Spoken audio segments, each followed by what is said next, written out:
I almost did it again. What's up, everybody? Welcome to HallowStream Ends. It feels like it's been 47 years since the last one, but I think the timing was perfect because the trailer just came, last Wednesday? How you doing, guys? Say hello, Barry. Hello, how you doing, Lee? Thanks for having me on once again. I'm excited to talk about Halloween, Halloween Ends, Halloween Kills, Halloween Ends after that. Excited? Jimmy. Hello, everybody. Thanks for watching. Good to see you guys. Mm-hmm. Yes. Good to see you Jay too. In the house. Oh, it's my turn. Hi, guys. It is your turn. Just trying to survive this swamp ass weather that we've got going around the world. But other than that, I'm dandy. It's nice to see you fine folks again, though. It's nice to see you too, man. Dave McRae. Hi, everybody. Thanks for having me on. Great to see all your faces. I was noticing in the chat room as the intro was playing, it's like, I'm Team Wham. I'm Team this. I'm Team that. It's like we're politicians and like they're, right. We're all here to debate each other or something. It's just kind of funny seeing it. I don't care. Fuck you. I like him better than you. Fuck you. It's kind of funny. I'm Team all of you guys. So yeah, it's just kind of funny seeing everybody. Mm-hmm. It's cute and not in a condescending way. I just think it's awesome. Basically, what I'm trying to say. It's great. It's great to see the passion. Fans, right? Yeah, exactly. It's great to see the passion. Mm-hmm. Mike, how are you doing? I'm great, buddy. I've got a little bit of the same swamp ass Jay has going on, but other than that, I'm feeling great. Are we gonna, at the end of this, we're all going to fight to the death, right? Yes, absolutely. That's going to happen. Just at the not today, but the last HallowStream, it's just going to be we're all going to be in person, and we're just going to be naked, and we're going to fight. Yeah. I was actually going to ask if we're going to be naked, but I guess it would be assumed. So yeah, I'd prefer a thong, but whatever. Yeah. What we do in life echoes in eternity. That's right. That's right. Well, we are here to talk about Halloween Ends, but you know what? I just realized something, guys. We never did an official one of these after the release of Halloween Kills. Am I right on that? I don't think so. I think so, yeah. Yeah. So one thing I wanted to do was kind of go down the line, and we've had some time to marinate. We've all watched it at least a dozen times probably by now. So I guess where does it fall for you guys? I'll start with Mike on this one. Has your opinion changed on Halloween Kills, or do you kind of like it the same, or what is it? What's the what? It actually went up and down a lot. Like, same thing with 2018. The more and more I watched it initially, it kind of went down. I started noticing more and more problems with it. But now I'm on the upswing a little bit because I started thinking about it a different way. And I'm like, you know what? We look back at these movies, all these old slasher movies with this great reverence, and we're like, oh man, I love that. That movie was great. And when you watch those movies with the same eye and lens that people watch movies with today, if they came out today, everybody would be like, that's a piece of hot shit. I hate its guts, And when you look at Halloween Kills as just a slasher movie, movie, you can say it's not a great movie, but it's hard to call it not a good slasher movie. You know what I mean? So I'm on the upswing with it. Good deal. Dave? I still feel the same way that I did. I'm not a big fan of it. I think in terms of story and structure and pacing, I don't think it's very good. I think it's actually made me appreciate 18 more because I think from a structure, story, sort of pacing point of view, I think 18's a better movie overall. Yeah. So I'm hoping that Ends is more like 18 than it is Kills. That's not to say that the kills weren't great in Kills. They were. That's not to say that Michael didn't look great. He looked great. The mask looked great. The music was great. I appreciated the cinematography more in terms of the way they crafted the lighting and their shots in Kills as opposed to 18. That's more of I think because overall it felt more like, more of that cool kind of vibe. But I just... and the flashback is, great. Logistically, the flashback is a roaring success, just from a logistical point of view, in terms of the way they rebuilt the house and they made you feel like you're in that world. That is a huge success. But overall, I thought the film was, to Mike's point, right? I mean, you could just watch it and enjoy it for what it is. And you can certainly do that. And I would never try to take that away from anybody. But overall, I still feel the same way. I think it's a step down. Yeah. Jay? I'm a dick rider for life, man. I love that shit. I loved it since day one when I watched it. I don't know. I've never really changed my opinion or my mind. and what Dave says is correct. The flashback sequence alone is like so badass and so well done and so cool. And it was just everything was put together. So, I think they took as much time recreating that iconic moment in that film as something like Dr. Sleep, when they went to great lengths to recreate the Overlook Hotel and to set that up in the exact same tone and feel. And I mean, for that, it's 100 stars out of 100 stars. But yeah, I understand what the pacing has issues and things like that. But one of the best things I liked about the movie personally is that I like that Michael is a vicious little bastard in it. Now that's what I like the best. Oh yeah. I mean, that's just the best part, because I always wanted to see Michael, and they did promise that Michael's unhinged in this one, and he is. And I did enjoy that. But there are some hiccups along the way. I mean, there's no doubt there's problems for the movie, but overall it's just like a popcorn flick and like one of those cool badass, like, get to sit back and enjoy Michael Myers ripping people up. It's an A+ for me, sir. Yeah, I think it depends on your expectations, right? Mm-hmm. What do you want from the movie? And it's no surprise. I know you guys know this. I'm a very picky, Halloween purist kind of guy, right? So obviously it's no surprise that if you deliver a movie like that, for me, I'm going to be a little more, but there could be people out there that are just like, nah, it's exactly what I wanted. You know what I mean? So it's not right or wrong. It's just different tastes. Mm-hmm. It's funny you say that, Dave, because just yesterday I threw in the original Halloween just on a whim, because I got a project coming up, and so I wanted to kind of do a little research, and right away you hear that, and it's different than the rest of the sequels, right? But there's almost like there's a different flavor of the first movie than all of the other movies. And there's also no beat either. The beat came later on a re-release, so there's no. Which is fine, and that's kind of how it is now. But when you watch the movie, it's just I don't know. There's something about it I really like. Yeah, it's great. I love it, and I just it's one of the few movies in my life that I've probably watched hundreds of times, but every time it's like it's never feels old to me. And the reason I mention this is because comparing it to this new trilogy, it feels so far removed in tone and in style from these three movies. Not that there's anything wrong with that, but when you say that this is a quadrilogy, that movie's going to kind of stick out like not a sore thumb, like I guess a great thumb, but but $300,000 in the 70s, it's a difference. But the big thing with Kills to me is I look at it like I guess like I would Curse of Michael Myers, because if I'm wanting a really graphic, gnarly, bloody Myers movie, that doesn't hold back, it gives me that. So certainly does that. Yep. Yeah, I'll pass it over to you, Jimmy. What are your thoughts on Kills? I still really like it. I saw it 3 times in theaters. I've seen it a few times since. I throw it on when I'm editing because it's a great movie. You can just come into wherever it's at, like pay attention to like at any point. I agree with Dave. The story is lacking.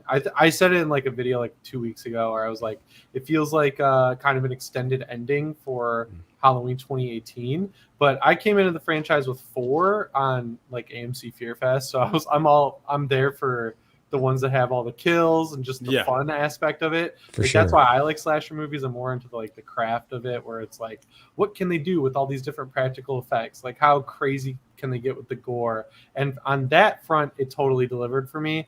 I mean, it's the middle chapter of a trilogy. I knew what I was getting going in because, so much of it leaked and people just loved leaving shit on our comment section. So it was just huge plot point. So it was just like, it was different than going into 2018, where it's like, what are we going to get here? It's like, all right, I know what I'm going to get. I just want to see if it lives up to my expectations here. And it met them exactly. It didn't fall short, didn't rise above them. I was going to say it's more than the sum of its parts, but I like all the parts. So that's the wrong phrase to use. I mean, I think retroactively, if they get ends right, it will go back and be like, oh yeah, this works a lot better. It's hard to tell where people are going to land on stuff, when it's coming out, because as soon as the Scream Factory Blu-ray comes out, everyone's going to pretend they always loved it. So it's true. You never know. I just really like it. Gotta have those bonus features. Barry, what about you? Yeah, I mean, going with all your points as well, I've got this kind of love-hate relationship with Halloween Kills. I think what they do right, they do perfectly, like the flashback sequences. Michael Myers, it is a Michael Myers movie, so he is front and center. And then when Michael Myers is on screen, it's fantastic. But apart from that, it is like an empty shell. It's like an empty movie with not much story. And obviously the dialogue is one of the worst dialogues you'll get in the Halloween movie, bad. which is, it's bad for a movie that's set and came out in 2021. You know, you'd expect that for a 90s movie or an 80s movie, but it was a frustrating film. But when they'd done things right, it was very exciting. The kills were great, but there was no stalking. There was no essence of the 1978 movie that we saw in 2018. So I think what they've done great with 2018, they kind of stripped back for kills just to give us the kills, which is fine. You know, it's fine for a middle chapter, but I think it depends where they go with Ends. I think if Ends ties into kills, then kills will be more like it meant something. But if they completely brush over kills, it's almost like, excuse me, it'll be. Oh, I didn't realize he muted himself. What are you doing, Barry? Like, oh my I- God. He's got that I didn't sportscaster. I didn't realize he put himself on mute. I thought you just went, oh, hang on. I'm done talking. Click. Yeah. That's funny. Sorry, go ahead. So so it depends what happens with Ends will determine if Halloween Kills was worthwhile, basically. Yeah. So You know, what are two things in Kills that I did like, besides the music, the mask, and the way he looked, and all that kind of stuff.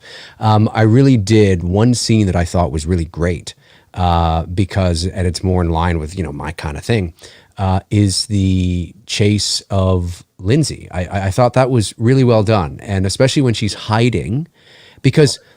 In my opinion, and folks, this is just my opinion to everybody out there, okay? Okay, make sure this they know. is just my opinion. I've thought, for the most part, not all together, but for the most part, these two movies have been largely void of any real suspense. And you get suspense with stalking and lurking and all that kind of stuff. And this was such a great moment where she's hiding like by the water and she's under that tree and the moonlight's cascading down upon her face and he's up on the bridge and you just kind of hear, he's looking around and stuff. And there's a real tension that's building there. And I remember watching the theater going, oh yeah, I can feel this. I'm really hoping that there's more of this. You know what I mean? And I also appreciated and I've talked about this on my channel, so it's not new, but the death scene of the couple with the drone. I loved how the camera was positioned next to. Yeah, that's right. The camera was positioned next to the woman. I forget her name now, but she was basically dying, and we are shooting. The camera is locked on Michael, who's using her husband as a pincushion, but we don't rack focus, so we don't pull focus. We keep that out of focus, and we just see him going like this and going like this. We don't pull focus to get it, a clear shot. It's almost as if we are next to her, kind of part of the carnage, kind of just watching this thing happen. It was very eerie. It was really, really well done. So I give credit where credit's due. I mean, I can find redeeming qualities in these films, of course, but I just thought Kills overall, with the legacy characters and the Evil Dies Tonight and the hospital and even that one thing where I think Barker says Michael Myers, and it's a hard cut to Allison, and she's like, "What?" It just felt so overselling, and just little things like that throughout. You're like, again, just my opinion, folks, just my opinion. Yep. Dave, I want to tell you though, 100%, you're exactly right. When you have to tell people it's my opinion and shout it, before YouTube, you never really had to do that when you're with a group of friends. You're like, it's my fucking opinion, dude. That's it. Dude, I'm telling you. I will often get poked fun at, and all in good fun, of course, because people say, you say generally speaking at the end of the day, and a lot. I'm like, yeah, because if I don't, then people are going to take it literally, meaning like I am the arbiter, I am the sort of the gospel, I am the no, it's just my opinion. You can disagree. Exactly. It's okay. It's okay. It actually made me more nervous when people come up to me. They're like, "Hey, I know you from YouTube," and then they start talking about Halloween Kills, and they say like, "What'd you think?" I'm like, "You know what I think of Halloween Kills." Yeah. You just want me to say it, so you could be like, "I hate it," and then 9 times out of 10 they're like, "Yeah, I really liked it." I'm like, yeah. All right. Yeah, it's so funny. 2018, you knew they liked it, but I was gonna cut in. there's like there's a moment in each movie that I like love more than anything in the entire movie. In Halloween 2018, it's when he drops the teeth over the stall. That's that a good was, like, moment. when they talked about that at CinemaCon before it came out, I was like, that's the moment. That's what gets me excited. That's fucked up. That's like funny. That's cool. It's new. And then Michael using that guy as like, I called it like a knife rack, like a cutting board or like whatever, where you store your knives. Like when he's just taking the knives out of the like little container thing and just putting them in that guy's back. Yeah. I was like crying, laughing in the movie theater, and like everyone was staring at me. It's the way he looks at it beforehand, though. Yeah, it's the way he's like, he's like, this yeah, one, that's this the one. pretty good. I was like howling in the theater. And the press screening, silent, dead silent. Everyone was like, it was just the whole movie was silent. And I was like, oh, this kind of sucks, like being in this environment with all the critics. But then I saw it in a Dolby theater the night it came out. And that was like one of the best movie going experiences of my life. Like people were cheering, they were quiet during the right moments, but they were having fun where they were supposed to. It didn't feel like people were mocking the movie. I don't know. I had a lot more fun seeing it with normal people than people are going in being like, oh yeah, new slasher movie. How am I going to get a nice little pun or metaphor of how much it sucks after this? Right. It's way better with the general public. I agree, though. I thought that scene was, it's one of the scenes in the movie that I thought was actually quite eerie. I actually didn't laugh at it at all. I was sitting there and I'm watching it. And again, I think it has a lot to do with the fact that they just didn't pull focus. So we are just watching it. You can see her shoulder a bit, right? And her kind of the side of her face, and she's watching and we don't cut in to get a closer look. We don't cut in to see the knife going into we're just watching it and holding on it, and it's out of focus. And it's eerie, man. I feel bad saying it made me laugh. I don't mean in like a funny way. Well, I can understand. I get it. That's what I want. Well, no, yeah, it almost gave the audience like an unnatural voyeuristic type of feel to it. So you were like poking around the corner, like, or maybe if you were walking outside the house, you'd see this brutal murder happening, even though it's kind of like fucked up. The guy was using it as a pincushion. Yeah, it's like they're not real people, Like, right? Yeah, exactly. Well, like I just said, it's justify that all the time on my comments where people are like, I know, like this. I know, it's just a movie, guys. It's just a movie.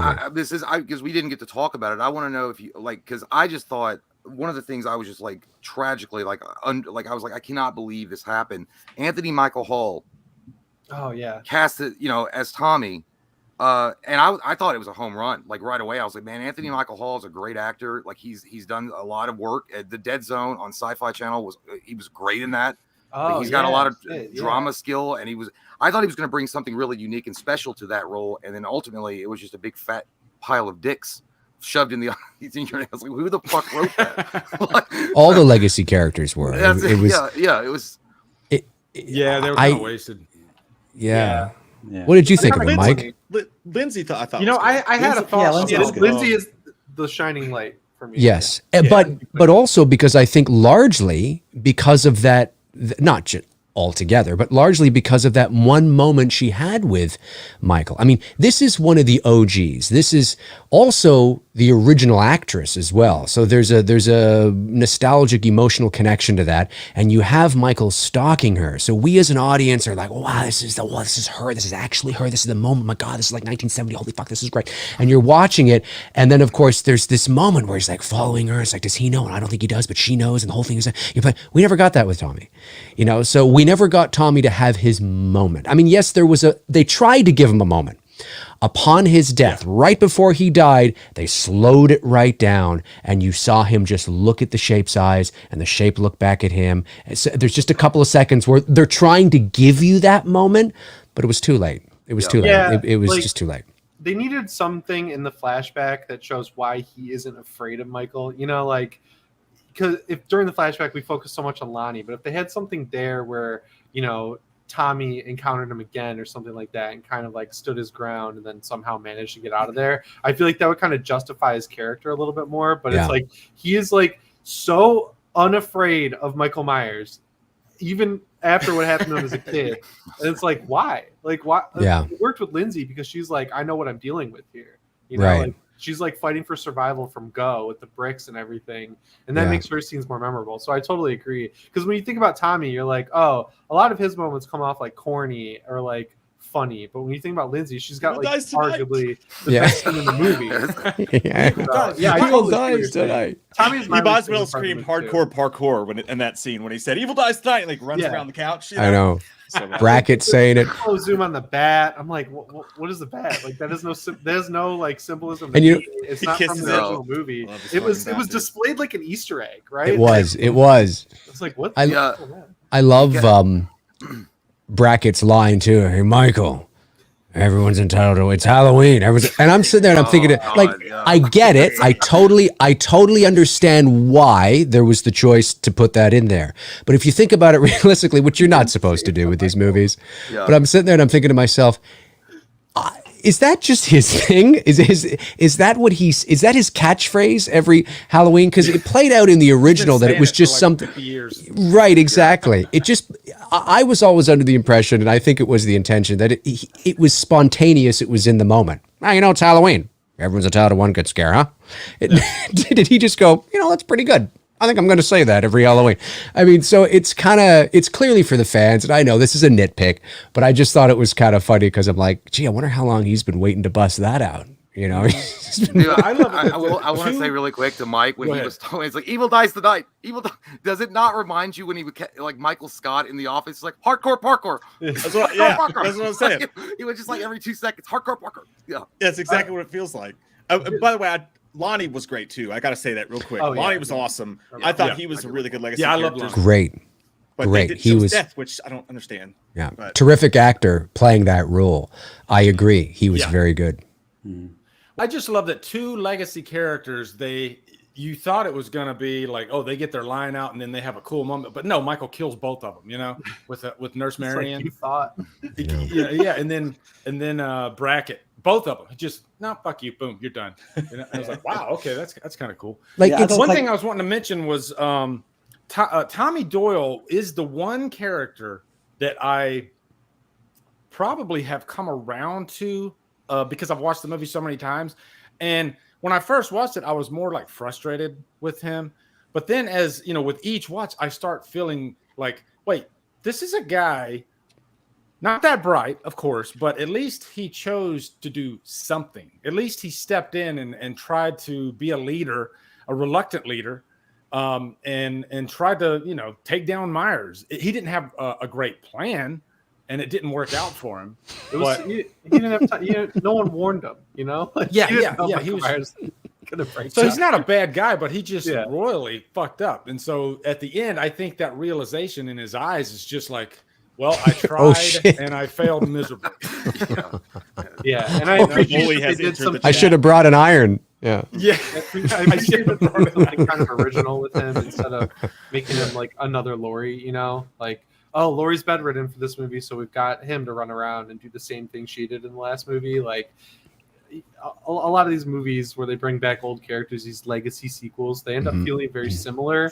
But they did a like hard left with him, I think, and Yeah. like it didn't totally work out. But I appreciate, you know, trying new things and, you know, taking risks in movies, and that's what they did here for sure. I would have much preferred to see, like, really, like, it's nice to see Charles back. It was great to see Marion Chambers. Like, it's always great to see them, right? Because, you know, it warms your cockles. But I like my cockles warmed. there you go. That's exactly it. But at the end of the day, I think maybe the film should have been focused around Tommy and Lindsay. And they don't have to be together. I think that might have been a little too cliche, but somehow they come back into each other's lives, and Laurie's in the hospital, and sort of the focus then of the story is on the two of them, and the two of them trying to, because then they become the focus of authority. Laurie is, I mean, Loomis is dead. Laurie's in the hospital, sort of, you know, incapacitated. And so the town is looking to somebody. You got Hawkins, but he's in the hospital as well. So the town is looking to somebody with some sort of authority on some sort of experience with what we're dealing with here, right? And then you could return, you know, you could turn to Tommy and Lindsay, but they're maybe a little reluctant because it's like, guys, we were kids. Like, I barely remember it. I was 8, you know, and then they kind of have to face those fears again and face the kind of stuff. And the focus is really on them and the town as well. Like, I don't think you should abandon the whole thing, but I think maybe that might have been sort of an interesting dynamic. And they have to go to Laurie and talk to Laurie, and they got to go out there, and whatever the case is. And that was kind of what they were doing a little bit. But after Lindsay's run-in with Michael, you never saw her again. So I don't know, but only because you're wearing a Star Wars shirt, and this is absolutely true. I'm gonna geek the fuck out on it. Like, they should have done the Han and Leia, Leia thing. You're exactly right. If they had done that with Lindsay and Tommy and made them the focal point of that movie, it would have been a lot more, like, I think, universally received than it ultimately was. And by the way, speaking of what Lee was talking about as well with Tommy, what do you guys think about, like, did you think that he was a better fleshed out particular character when they had Paul Rudd playing him in Curse of Michael Myers than what you got with Anthony Michael Hall in Halloween Kills? Like, if they had taken that kind of quirky, weird, like, I shop at Hot Topics and I don't want anybody to know about it. Like, and I do Dungeons and Dragons in my basement, but I'm also like, I know that there's a killer out there, and they had just taken that kind of storytelling with that particular character and pushed it into, their version of Tommy. Do you think it would have been sold better? I think Paul Rudd's character was written, you can say what you want about Curse of Michael Myers, but I mean, overall, I think the Tommy that we got from Curse was great. I like it better for sure. I would have liked a little bit more of a psychotic approach, something like, and it would have been cool to have Tommy at least have, get some good punches in or something like that. Have a nice moment against Myers. Usually in these movies, there's always one moment like, trick or treat, motherfucker, where he does the roundhouse kick. I'm not saying I want him to do that, but what I'm saying is he needs that moment. Okay, Mike, save me, please. Oh no, I don't know. I get exactly what you're saying. I just Paul Rudd at least got to beat the shit out of with the pipe. That was a badass scene, and green shit mysteriously starts coming out of his eyes. Like, Paul Rudd had some badass moments in that, and he didn't have to walk around the whole time like, I'm a whistle, bird whistles. I do bird whistle. Like, I have a bat, I kiss it, and I like, what was that character? Absolutely, like, what was it? I don't know. So he looked like a drunk soccer dad half the time. Like, he was just always like, he was really disappointed that his kids lost. He's like, fuck it, I got nothing to do. Like, he just came off as really like, I was like, I don't know who you are, sir.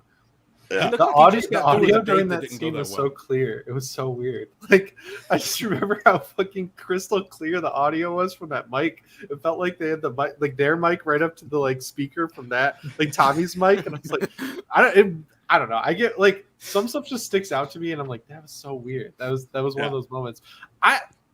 Tommy Doyle in 6 grows on me over time.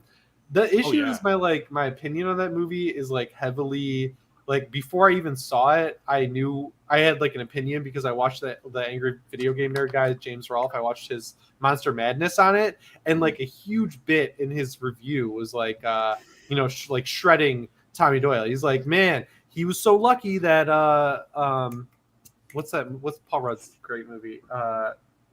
It's like there's a movie Clueless. Oh yeah. He was lucky that came out after, like they had already filmed it, because like this would kill his career. And then I was like, because I was a huge fan of Angry Video Game Nerd, so I've had to like deconstruct those preconceived notions. But the more I watch 6, the more I like it. And I would have never thought I would say this, but I agree. I think that version of Tommy is better than what we got in Kills. It's crazy, because like before that movie, I would have never thought that. Because there were too many people in Kills, right? Like they couldn't focus, right? And that's what I mean. If you get rid of Mary and you get rid of Brackett and you get, and you kind of pull it back a little bit, you can then focus more on Tommy and Lindsay and give them that breathing room to really establish their characters and find out where they've been and find out sort of what their relationship is, and maybe they got together, maybe they didn't, maybe they don't even live in Haddonfield anymore and they come in, or whatever the case is. And then it really becomes a story about them and these two people that are fish out of water that the town is looking to for, support and strength and answers, because they were kids, but they feel like we were kids. Like, you know what I'm saying? I think it might have been an interesting angle. I mean, it might have been a complete box office bomb, but I just think that's there's what they too would many. have done if they had the same budget. If the budget wasn't over doubled. Like, they had so much money. It's like, how do you even spend it? It's like, make Haddonfield huge and bring back all these legacy characters. Like, that seems like the logical next step when you're handed that much money. But I mean, as we've seen with M. Night Shyamalan, when you like restrain the budget that you give directors, they're kind of forced to like come up with a better plot point or like a better plot that can serve the story better. Like what we got with Halloween 2018. It's like the restraint helps, but like I can't blame David Gordon Green for taking how much money he got and like just going nuts with it, bringing everyone back. But my big criticism going into it was I didn't want it to feel like Halloween the Ride, and that's exactly what it ended up doing. 100%. I said it kind of felt like an amusement park ride, you know, and yeah, if you're going to bring back legacy characters, you want to be able, like the purpose of bringing back legacy characters, one of the purposes is that you want to be able to establish an emotional connection with the audience with them. And that's why you bring them back, because they're an emotional endpoint for the audience. It just wasn't there. It was nice to see them, you know, but they were irrelevant really to the film. Just to die. They felt forced. They just felt forced. I think Lindsay was the least forced in the whole entire. I think Marion was completely pointless. You know, she was just there to die again. I thought she was coming back to redeem herself from what happened in Halloween H2O, but she died in a worse way in Halloween Kills. I think she had more of a point in H2O. You know, she looked after Loomis. She was his carer. She kept all the paperwork on Laurie Strode. But in this one, she just felt like an out-of-place character just to be there, just to die. She had no real connection to Lindsay and Tommy. She was just a survivor of that night. I know that they all get together, but... Why was she there? Yeah, where did she live? Did she live in Haddonfield? Why did she live there? You know, she's older than them. I don't know. She just felt like a character that just didn't fit in. Whereas Lindsay and Tommy, they should have been there, but Tommy was just totally wasted. And I didn't like Tommy in Curse or Kills. And it's not the actors, it's the dialogue they were given, the script that they were given. If I had to choose one of them, I'd probably say Paul Rudd was the better one because he had more dialogue. You're not giving great options either way. Right? Yeah, exactly. Yeah, exactly. Yeah.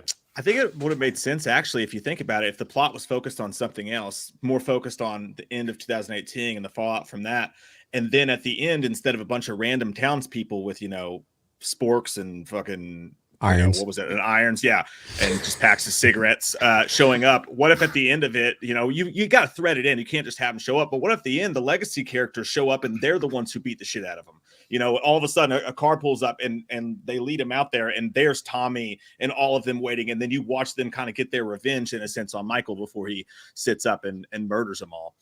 I don't know, but it seems like it'd be better than kind of just shoehorning everything in there the way they did. That would have been interesting.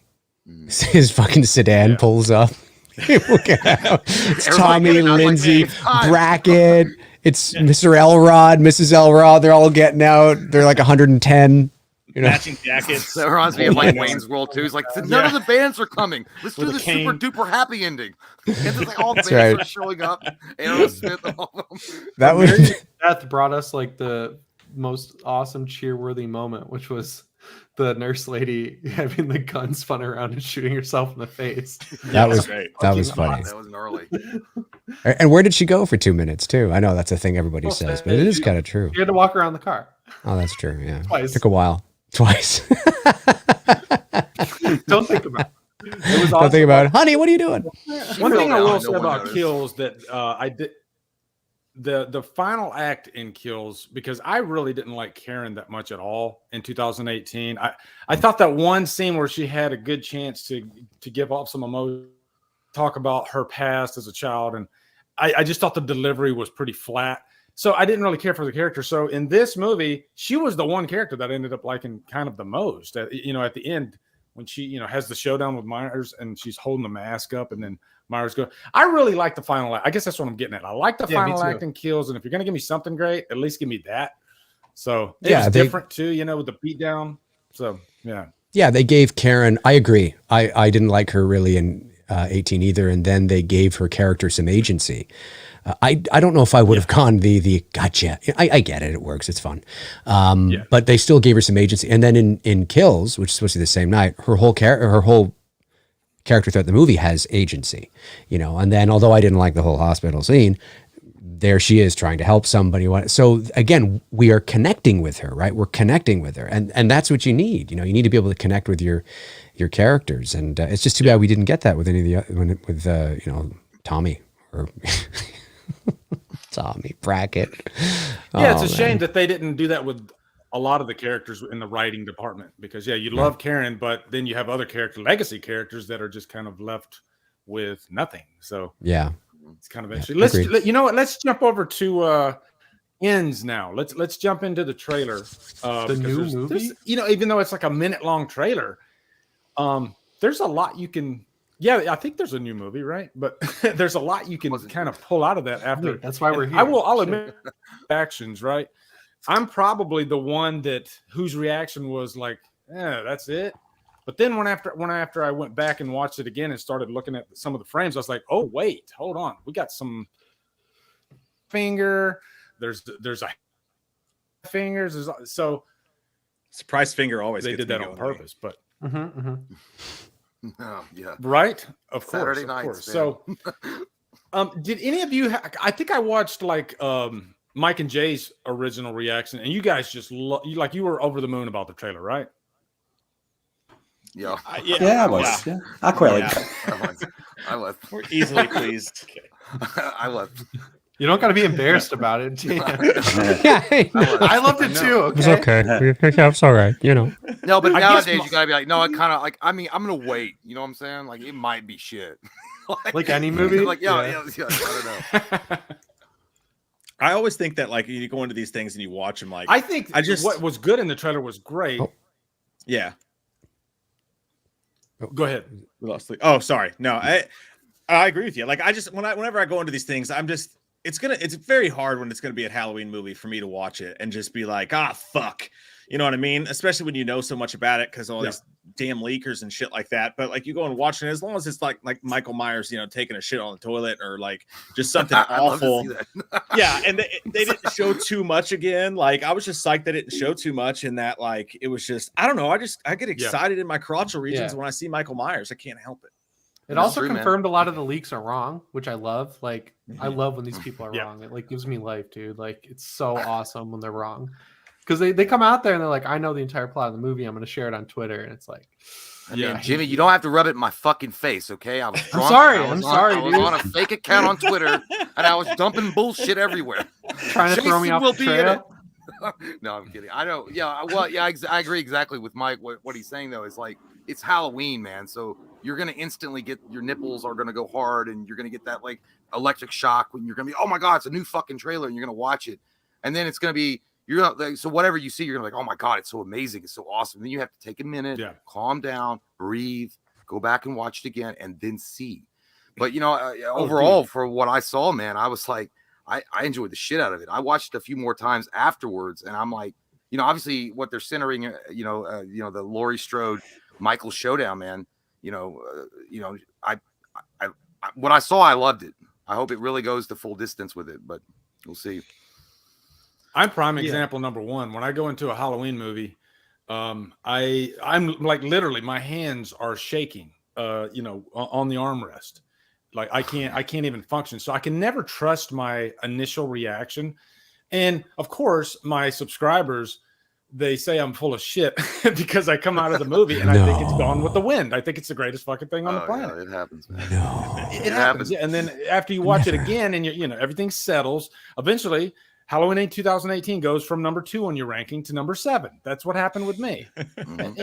Our problem is we have a platform and we have to be, honest and open and vocal about it. Whereas normal people, they just have, Ron next to the water cooler to prove to him. Right. That's it. So it's a different world. Mm-hmm. Yeah, I thought the teaser trailer was, because it's really a teaser, really, at the end of the day. I thought it was good. I thought it was very good. And some of the people might be surprised to hear me say that, but I did. I thought it was very good in terms of a trailer. It was very good, and I particularly liked the way that it was cut together in terms of the story they were telling in a trailer, because that's what you do, right? You tell a little mini story with the clips that you choose and the order for which you put them in and how the cinematic language that you use to tell it. And I thought it was really good. And we open on the street and then we're going in the house. Kind of looks like, the Carruthers house from Halloween 4. I kind of like that, it's got that kind of retro vibe to it. And we're walking up and going in and very Halloween 1 and what's going on. And Laurie's in her blue shirt with her hair just standing there, and it's like, holy fuck, is that like a tot? Is that like a Tots Laurie costume or something like that? Did she like, you know what? I'm going to dress up as Laurie Strode this year. But overall, it was, as far as teasers go, as far as trailers go, solid. Yeah. I'm going to throw this one at Barry. And I had a problem with this, and I'm probably overreaching here, but like when he walks in there and Laurie's standing there with the gun pointing it at him, she's in this beautifully decorated, like Halloween decorated house with a nice pumpkin in the back. And the first thing I'm thinking is, with the hell that this woman has been through, I think the last thing she'd ever want to do is have a decorated pumpkin. Like the last thing she'd want to celebrate is Halloween. Did that bother you, or No. Well, do we know it's her house? I think it's Allison's house actually, but whatever. Yeah, but even if it's Laurie's house, it could be her not living a lie, but trying to get over what happened and kills. Maybe Allison's like, you need to move on, and she's maybe not moving on, but she has to show face and pretend that, okay, I'm moving on. Look, I just bought a pumpkin for us. And she's like, oh, that's great, Grandma. I'm away out. And then when she leaves, she starts crying all the time, So it could be something like that. She's really dealing with the trauma inside. And she's maybe just trying to show face. So if it is her house, then I don't see the problem with seeing it all decorated, trying to move on, trying to get with the times. But yeah, I don't have a problem with that. Again, well, I was going to say she's probably triggered, but I mean, she's pointing a gun at a masked guy coming through the door. So I think that's triggered enough anyway, right? I like that we have something to talk about there, that we don't just immediately know everything that's happening in that scene. I missed that with kills, and now I'm glad we got that. Yeah, back. overall, I think there's a lot of mystery in this trailer. You could go through every shot, and we saw it online. People were like, "Oh shit, he's got 5 fingers," But I noticed that with every shot, you could literally have a conversation about what's in the left corner of the screen. Just is this a dream or just? And I love, dude. I missed so much in my first video just because. I told this in the video. I don't know if you guys saw it, but like I was sitting down to watch Nope. I had the early screening or whatever, and I was with a couple friends, and then I saw the trailer dropped and like the lights were dimming, and I was like, I'm out of here. I was like, bye guys, I'll see you after the fucking movie. And I like drove home really fast, and I like busted out. I wish I would have done that quick. I haven't seen it yet. I was like, people keep asking me like, did you get a screening? I'm like, yeah, I missed it, and I did the video, and I felt like I nailed it. I was like, this is like one of my better trailer breakdown video things, because I don't do reactions like you guys. And then I just saw the comments of like all this stuff people were noticing, and I was like, this is the first time where I've ever done a second video after with like enough stuff that was noticed after the fact where I got a whole nother video out of it. That was awesome. Yeah. I'm sure I did that leading up to 2018. I just don't remember, but it was cool because with kills, it was like once the reviews were up, the spoiler review and the spoiler free review in reverse order, I felt like I was done with it. Like I was like, finally, like crossed the finish line. But this one, I'm like excited again. Yeah, I guess let's. I was going to say, I guess let's start with Laurie Strode, okay? Because there's a lot we could talk about with that trailer, but let's start with, I guess, the big elephant in the room, Laurie Strode. That's just rudely. That's the elephant? Oh, I thought the elephant was going to be something else. I think the elephant on a diet, okay? Yeah, I think she's in good shape, especially, all she looks great. But she looks that's really finally. great. No, I'm kidding, dude. I've seen True Lies. I thought the elephant was going to be another character, but you go ahead. The elephant. Right, exactly. Yeah, the one hanging on the wall. Do you think that kitchen scene is the final act? And if it is the final act, does that piss you off? So, and I'll throw that at you, Jay. Overall, your thoughts on Laurie Strode in this trailer? What do you want to happen to her, etc.? Go. Oh man. Well, at the end of the day, what I want, I've said this since the beginning. They have to have like the ultimate end. The ultimate fight between Michael Myers and Laurie Strode, like to put to bed forever this rivalry. It's got to be the Van Helsing versus the Dracula, the monster that he's always sought to, destroy and terminate. So it's got to happen in that way. I want some late 80s, early 90s WrestleMania, some crazy ass shit. All right. I'm talking about, I don't know if Sid Vicious or Sergeant Slaughter's going to show up. I want an old man that's drunk in the fucking forest, like grab his neck and twist it. The old dick twist. I want all sorts of crazy shit happening. And I want it to be the pendulum that finally cracks and says, okay, it's over. It's done now. So if it's in the fucking kitchen and it breaks down there, I'm not so sure I'm happy. I want it to have a little bit more substance. If it starts there, and it kind of breaks out like, Stone Cold versus Booker T into a grocery store. I don't give a shit. Fine, whatever. It's got to move from that one spot. It can't be in that one scene. It's just not iconic enough. I always thought that it would maybe take place at the old Myers house. Like they would duke it out at the old Myers house or something. Yeah. But it's got to move from where it's at. Like as far as it can't be that place. But if it starts there, I'm cool with it. Or if it's the beginning of another fight, I'm cool with it. It has to spill into the streets. Yeah, I don't, like Rocky 5. Yep. Next to a garbage truck. Is Tommy Gunn gonna be in this movie? No, that's how I feel though. But that's how I feel. So Okay. if it starts there, cool, but it better not end there. Like I'm saying, it better not end there. Like, no. What If do it you ends at guys the think? Myers house, Go ahead, though, yeah. If they do the finale at the Myers house, would that not just be like what they've done in Halloween Kills? True. I think if they were going to do it at the Myers house, they should have kept that for Ends instead of Kills, because it's kind of repeating itself. Yeah. Maybe No, they I will agree, do yeah. that, but Yeah, I don't think they show. I don't like, as bad as Universal is, I think they're pretty reliable on not showing the end of the movie, except for they showed old footage that they didn't end up using. Like with Halloween 2018, they used footage they reshot, which I'll give them a mulligan on. But like with Kills, it was mostly footage from the beginning. And it seems like they're learning with this one, like with the trailer not revealing too much, which is kind of new for them. Also going back to the 2018 style of like, oh, some stuff isn't working. We're actually going to go back and reshoot it instead of just assuming people are going to love it regardless. Like, I want to give them a little more credit this time around than I would have with Kills just leading up to it. Now, what if they kill Laurie early, like before the middle of the movie, and then we change trajectory to another character or something else? I'll throw that one at anybody. Would that That's a piss you bold guys move, off? Cotton. Let's see how it plays out. Yeah. Right? It is a bold strategy. They better give It Allison really a lot is. to do if they're going to do that. Like, Yeah. she needs a lot of plot, like a lot of agency, like a lot of actual reasons to be around. Because they've really underutilized Allison specifically, like this in this whole have. trilogy. I would like it if they killed her in the middle. And nothing against Laurie Strode. She's an iconic character. But Mhm. I just like the idea of it being a nice surprise like that. And another, maybe Allison taking over, as long as, there's some weight to it and you're really, really, behind Allison, maybe Allison's wanting revenge for what happened to Laurie. And, she's like, this is on me now. I have to put an end to this. I don't know. I'd kind of be cool with that. I don't I would think It's that's different. going to happen. Yeah, no, it is. It is.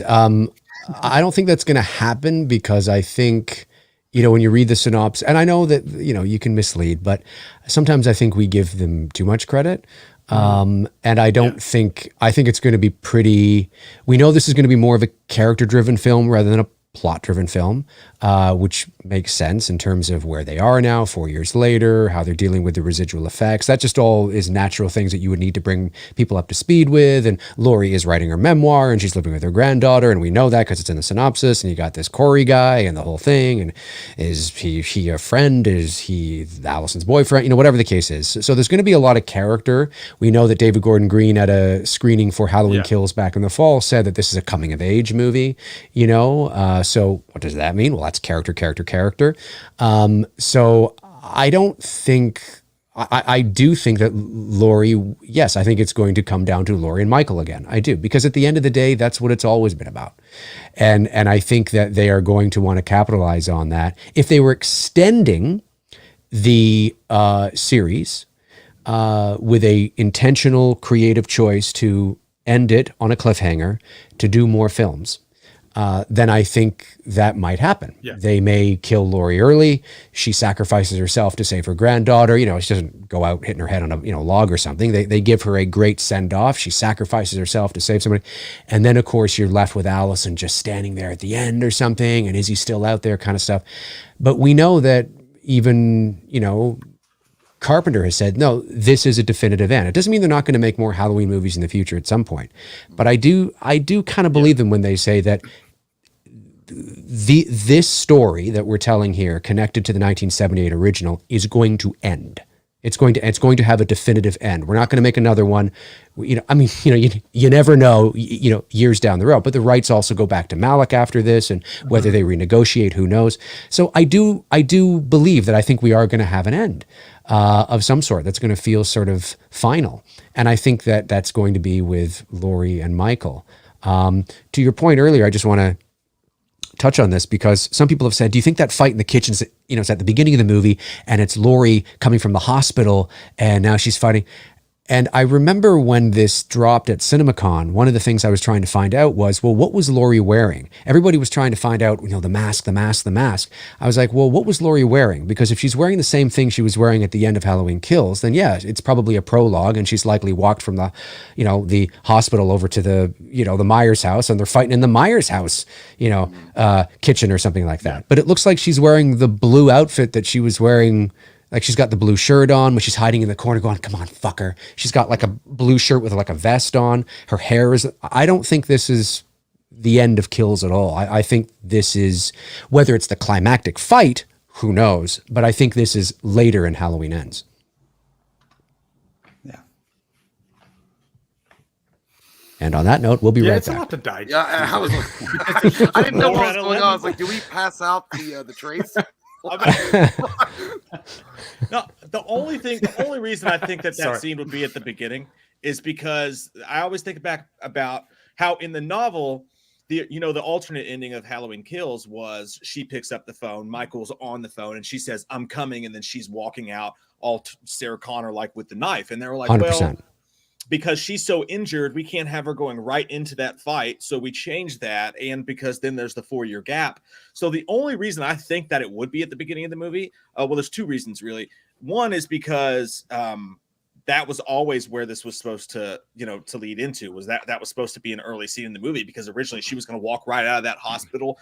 They were going to meet somewhere, maybe behind the Kroger at 11. I'm going to fuck you up, dude, or however they ended up doing that. But the second thing is that this entire trailer Piggly Wiggly. I pray to God the entire trailer is misleading, and there's multiple reasons for that. You have to ask yourself when it comes, and I'm sure we'll get to this, so I'll be brief. When it comes to the fingers on the hand and them not missing and the rings on their hands and all that shit, it's either A, is Blumhouse and Universal this stupid to think that Halloween fans aren't going to notice that shit, which seems unlikely to me. Yeah. Or B, are they misleading us on purpose? They heard all the talk about Kills showing too much in the trailers, and that really colored people's version. You heard Christopher Nelson on his own show say a lot of people were upset that they showed so much in that trailer. And that's the people on the set were upset that they showed so much of that in the trailer. So if they're going to make and I've heard multiple times from people that they're going to make a pointed effort to keep this movie close to the chest as possible. So those are the only things that lead me to think maybe there's a lot of shit in this trailer, including when she goes, come on, let's go.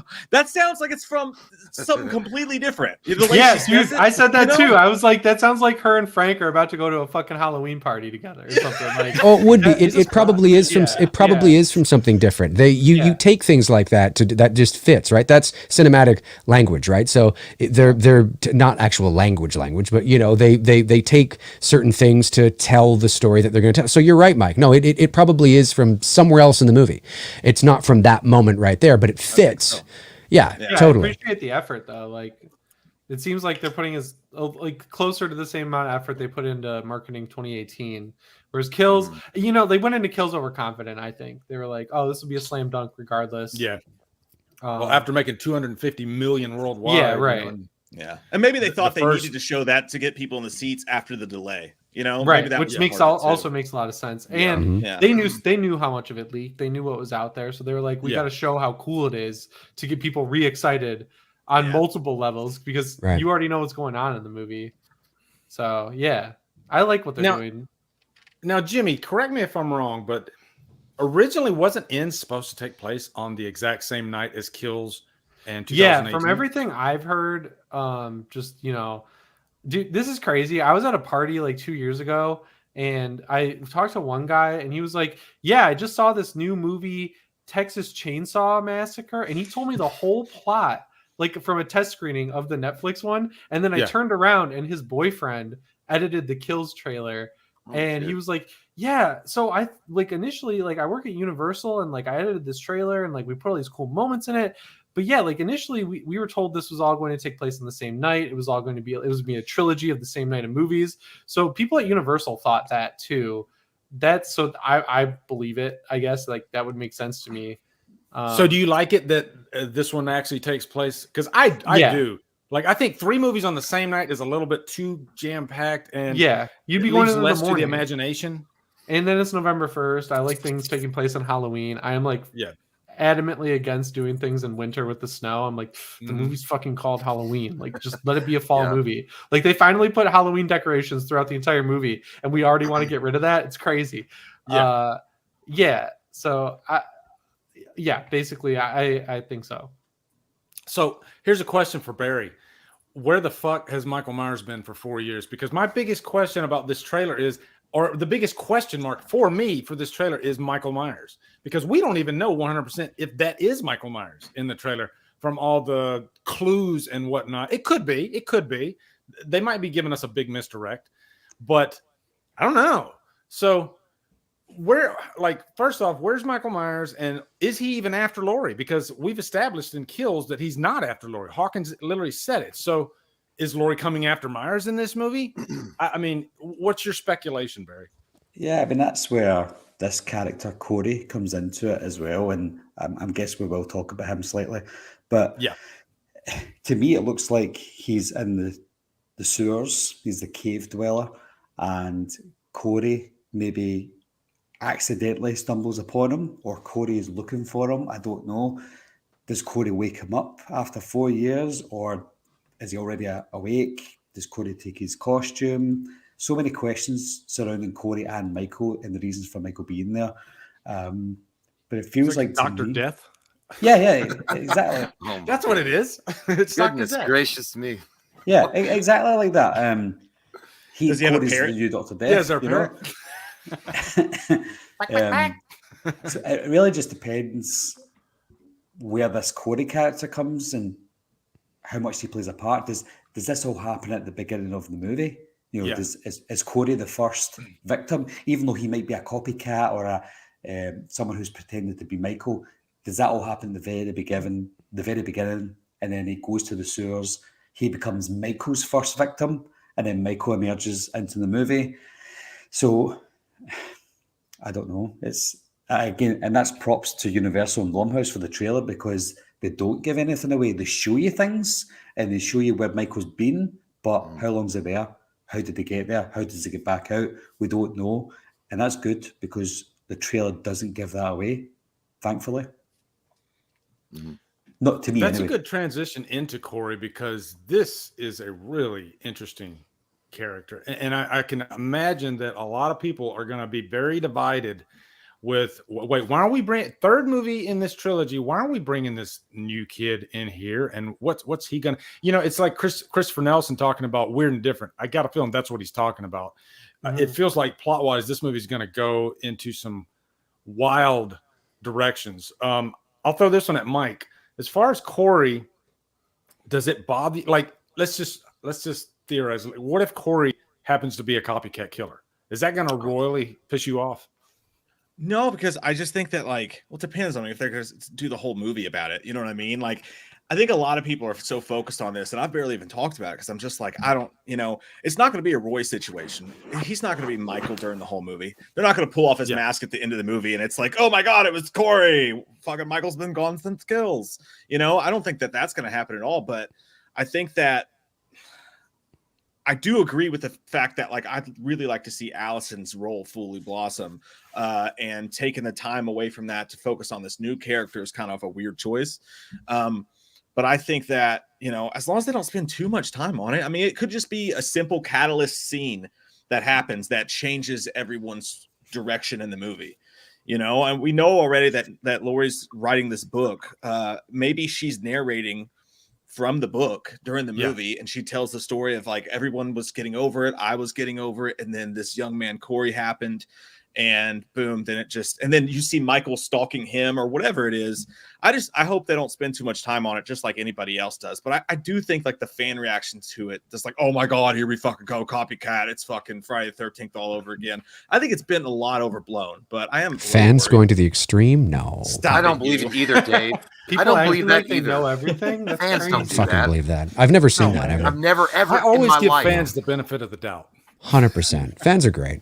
Yeah, and nice. So we Yes. are, right? I mean, to be They're fair. wonderful humans. That's true. It's very, very true.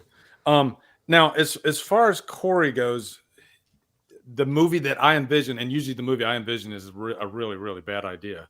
But I like the idea of mixing it up and having this copycat that's maybe obsessed with Myers. But then, unlike most copycat movies, Myers is still in the movie. And he comes back somewhere along the line and royally fucks shit up. And so what if you have like a standoff and you have Copycat Killer, you have Laurie Strode, and then Myers like, kicks in the door like Kramer in Seinfeld, What now? Yeah, it could be like a Reservoir Dogs type ending. Like, what the fuck's going to happen now? That shit excites me. I'll throw that one to you, Dave. What goes through your mind when you think of shit like that? Or when I think of shit like that? I don't know what goes through your mind when you think of shit like that. Let me see. Well, this is a very interesting situation, and I have talked a bit about this, and not. I mean, again, usually in these types of situations, the truth lies somewhere in the middle. But fans like to go to the extreme, as Mike pointed out. They always like they hear something and then they go, blah, blah, you know what I mean? But I think this Corey character is interesting because for a little while there were rumors that there was going to be a character by the name of Corey, and he was played by said actor, and that was not confirmed. And here is what is kind of happening with the character. Those things were out there. And then we get the teaser, and it is confirmed that there is a guy played by that actor by the name of Corey in the movie. And I said to my viewers the other day, I said, what is interesting, and it may worry some, it may excite some, is if the part of the rumors were true, which they were, about this said actor playing a character by the name of Corey, it makes me pause to think, is the details about his character true? I have no reason to dismiss it completely. And when I think back to what David Gordon Green said about bringing that script to Carpenter and saying, is this a little too Christine? Yeah. And for a while, we all thought, what the hell does that mean? Like, how does that connect? Do you know what I mean? And then, of course, we find out now that this character may or may not, this has not been confirmed, obsessed with Michael Myers, to what degree we don't know. And maybe that's why he's, hanging around Allison. We don't know. And does he want to sort of become Michael Myers to feel what it's like? How Arnie Cunningham, by the way, you have Corey Cunningham. Does Arnie Cunningham, he wanted to, get in the car and there was that transition. He almost became possessed. You know what I mean? He went from this nerdy guy to this kind of jock kind of guy, even though he wasn't at all. And, so I think I look at those rumors, and they are just rumors. They have not been confirmed. But I go, well, interesting. Now the question becomes, it makes sense. It does make sense. The question then becomes, how much of a focus is it, right? Is it the driving force of the story, or is it sort of part of the whole thing? Do we see, is that, and I can't take credit for this, Darren Sands of the Slaughtered Lamb Movie Podcast said this, but, we do see Michael with 5 fingers. Okay, it's Michael, he opens the door. There's right. Laurie, are they baiting him? Are they baiting somebody that they think is Michael, and it doesn't end up being Michael? It ends up being this Corey, and she shoots him by accident and takes off the mask, and oh my God, it's this kid. And then Michael shows up. Michael's in this movie, folks. I mean, let's not mistake. He's in this movie 100%. Thank you. Of course, 100%. And he's not going to die in the first 5 minutes of the movie in the prologue. That was a blatant lie. He is in this movie. He's absolutely in this movie. Oh my God. I'm so glad we all said that was a lie. I was like, 100%. 100%. I hated that. No. People were just commenting it all the time. Like, it's amazing what catches on, isn't it? But the question, exactly. But the question becomes, Perez Hilton. France Hilton. I love you, Jay. I love Jay. Just bust that out. It's great. But what's the story, right? And again, it's a character-driven film, by all accounts, I would assume. And so, is this really about? Is Laurie? And I know this is going to sound funny, and we're just speculating. Is she cosplaying a little bit? Like, is she getting dressed up in that outfit, purposely knowing that she looks like the way she did in '78 to lure Michael in? Because Michael doesn't give a fuck about her. Hawkins said it in Kills. Point. It was never about you, Laurie. Yes. And maybe at some point in the movie, does it get the better of her again? And she's like, no, I want you to fucking remember me. I want you to remember me. And maybe there's some sort of thing going on there. We don't know. This is all speculation. But I do find, I only give it more weight now because a couple of months ago, it was like, yeah, there's a Corey guy in there. Well, he's not on IMDb and I don't see that guy there. And all of a sudden, oh my God, that rumor about that actor and about that character was true.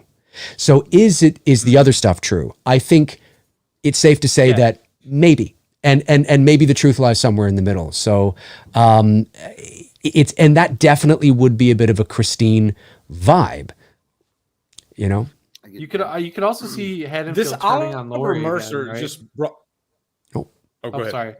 Like, you know, Laurie was saying telling everyone for 2018, like, oh, Michael's coming back. He's going to escape. We got to do something about this. No one listens to her. Then in Halloween Kills, you know, they start listening to her and it ends up with all these people dead. It ends up with them accidentally, you know, causing the death of this guy who wasn't Michael Myers, who they all thought was Michael Myers. And then she opens up the movie killing a kid dressed up as Michael Myers. You think like maybe they're like Haddonfield is going to reach the end of the rope with her, and then it's going to go back to what we saw in 2018 where she's alone again against Michael, and now she's got no one. She's got Allison, right? But she doesn't have her daughter. She doesn't have her daughter's husband. She doesn't have Tommy. She doesn't have, well, she's got Lindsay, but she's got even less people now than she did before. Yeah, I feel like that's a pretty cool setup. Like I'm not trying to be like the optimist, like for no reason. I'm excited to see what they're doing. I think there's a lot of different ways they can go, which is cool. That's why I think they're not going to do that. Like what you said, Jimmy, like they already killed the wrong person in Halloween Kills. Mm-hmm. For them to do it again and kill the wrong person in Ends, I don't think they're going to go that route. I think the way I saw it was she's got a gun pointed at Corey or whoever it is, and she probably just says to him, get the hell out of here. She's like, what the fuck are you doing? Yeah, I think Dave's onto something. I can totally see Corey going down into the sewers, like being like, look, I killed for you, Michael. Like I killed this kid for you. And then Michael's like Michael Myers and just fucking kills him and then emerges that starts act 2, right? Like, yeah, it could be. I totally see that happening. Yeah, it's fascinating, you know, when you see that hand, you know, and the surprise on his face is what gets me when I see that. Like, he seems like confident that he's like, for a second there, it looks like he's like, yeah, I did something for Michael, and I'm excited, and like, I'm looking up to my mentor here, and Michael Myers is like, who the fuck are you? You're dead. Yeah, like, what's the password? You bought a membership to my dojo online. I did not accept you. but you're all right. I mean, you're all like, everything you're saying is right. You know, it could go multiple different ways. But we do know what is fact. We do know that there is a Christine vibe. That's not our opinions. That comes from David Gordon Green himself. Yeah, so I forgot about that. Yeah. So then you have to ask yourself, well, what could that mean? Right? Like, it doesn't mean that there's, you know, it literally is like Christine, but there's a parallel. There's an car? Yeah, he steals a car. It's in the movie. Michael Mobile. Yeah, but I think that would be, you have a character that becomes obsessed with it. Maybe Corey is Allison's boyfriend. Maybe that is true, you know, and maybe I don't know, that's purely speculation, but maybe, and he becomes close to the family and he has this infatuation. Did he kill that kid that he was babysitting? I don't know. You know, maybe he did. A great point there, Dave. Like, what if Corey somehow ties into one of the previous 2 movies? You know, that's something maybe we're not thinking about. Maybe Ends has threads of 2018 and Kills, and maybe it all kind of comes full circle. And like along the way in Ends, we're thinking, why is this going all these weird directions? But then it all kind of, and you know, of course I'm wishful thinking here, but it all kind of comes together. And one thing I was thinking is like, this is the 13th movie in the franchise.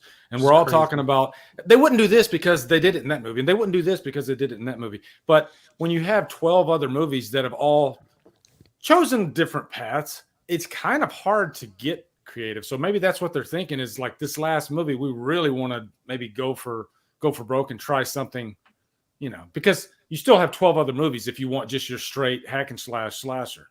So hopefully it's good, but I welcome change. I welcome change. And I'll throw that at you guys. Like, Mike, what do you want out of this movie? Do you want this to be just your normal Michael Myers versus Laurie movie, or are you welcoming to all these different options that could present themselves? I would say what I want is just a real crowd pleasing, like fan pleasing, real solid into Michael and Laurie. Like, I think that's the easy route to go.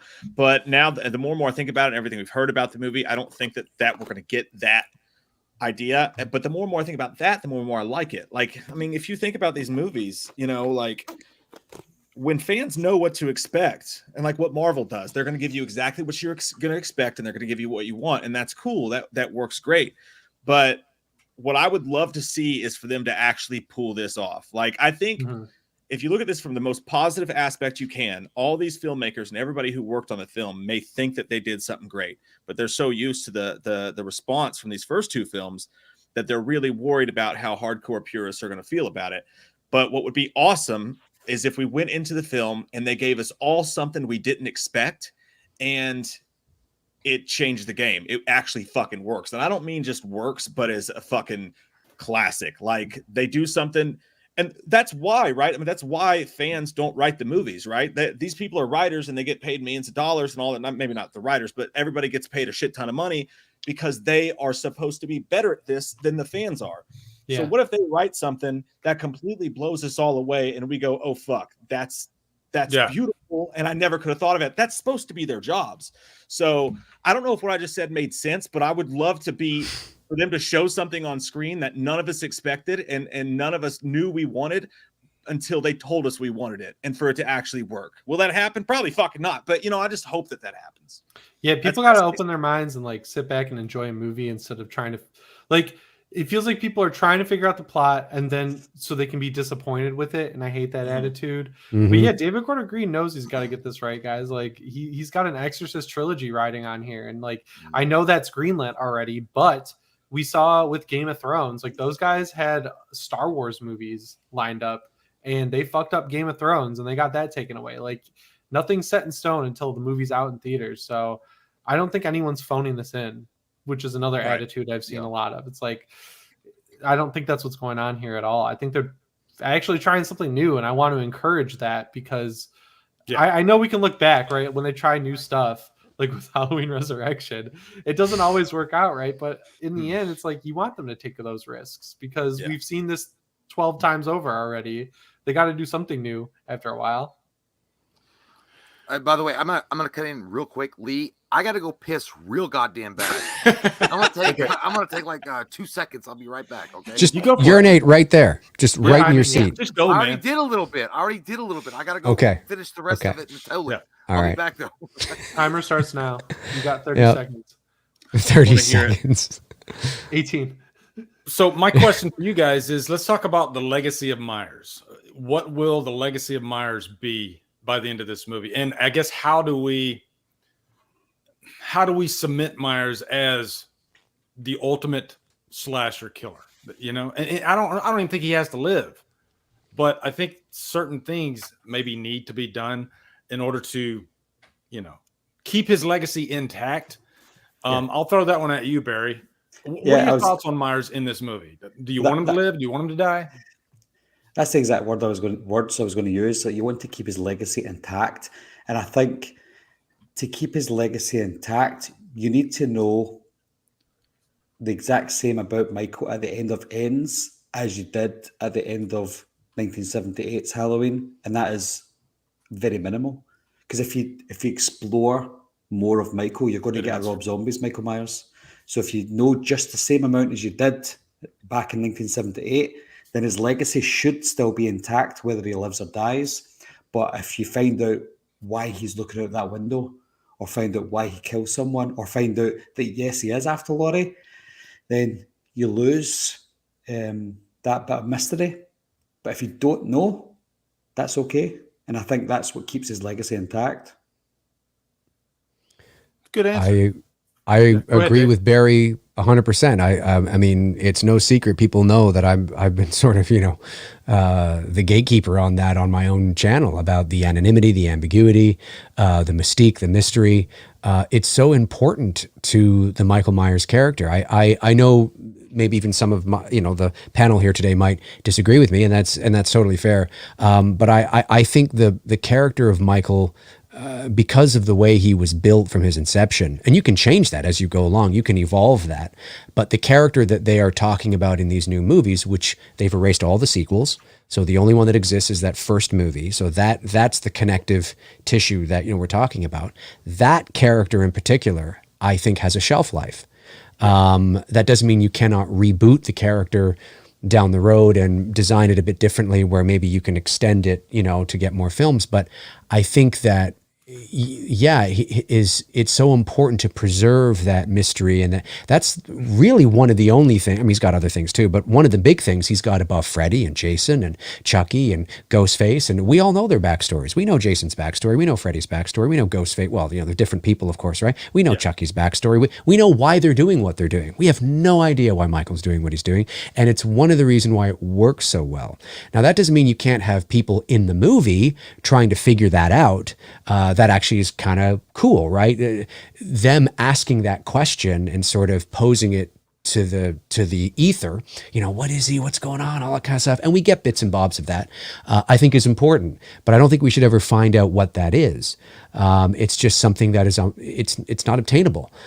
So I do think the movie, if Michael does die, and I actually have been a sort of a huge proponent of I would be okay, because I understand that it's probably the end of this story, not the end of Michael forever. Come on.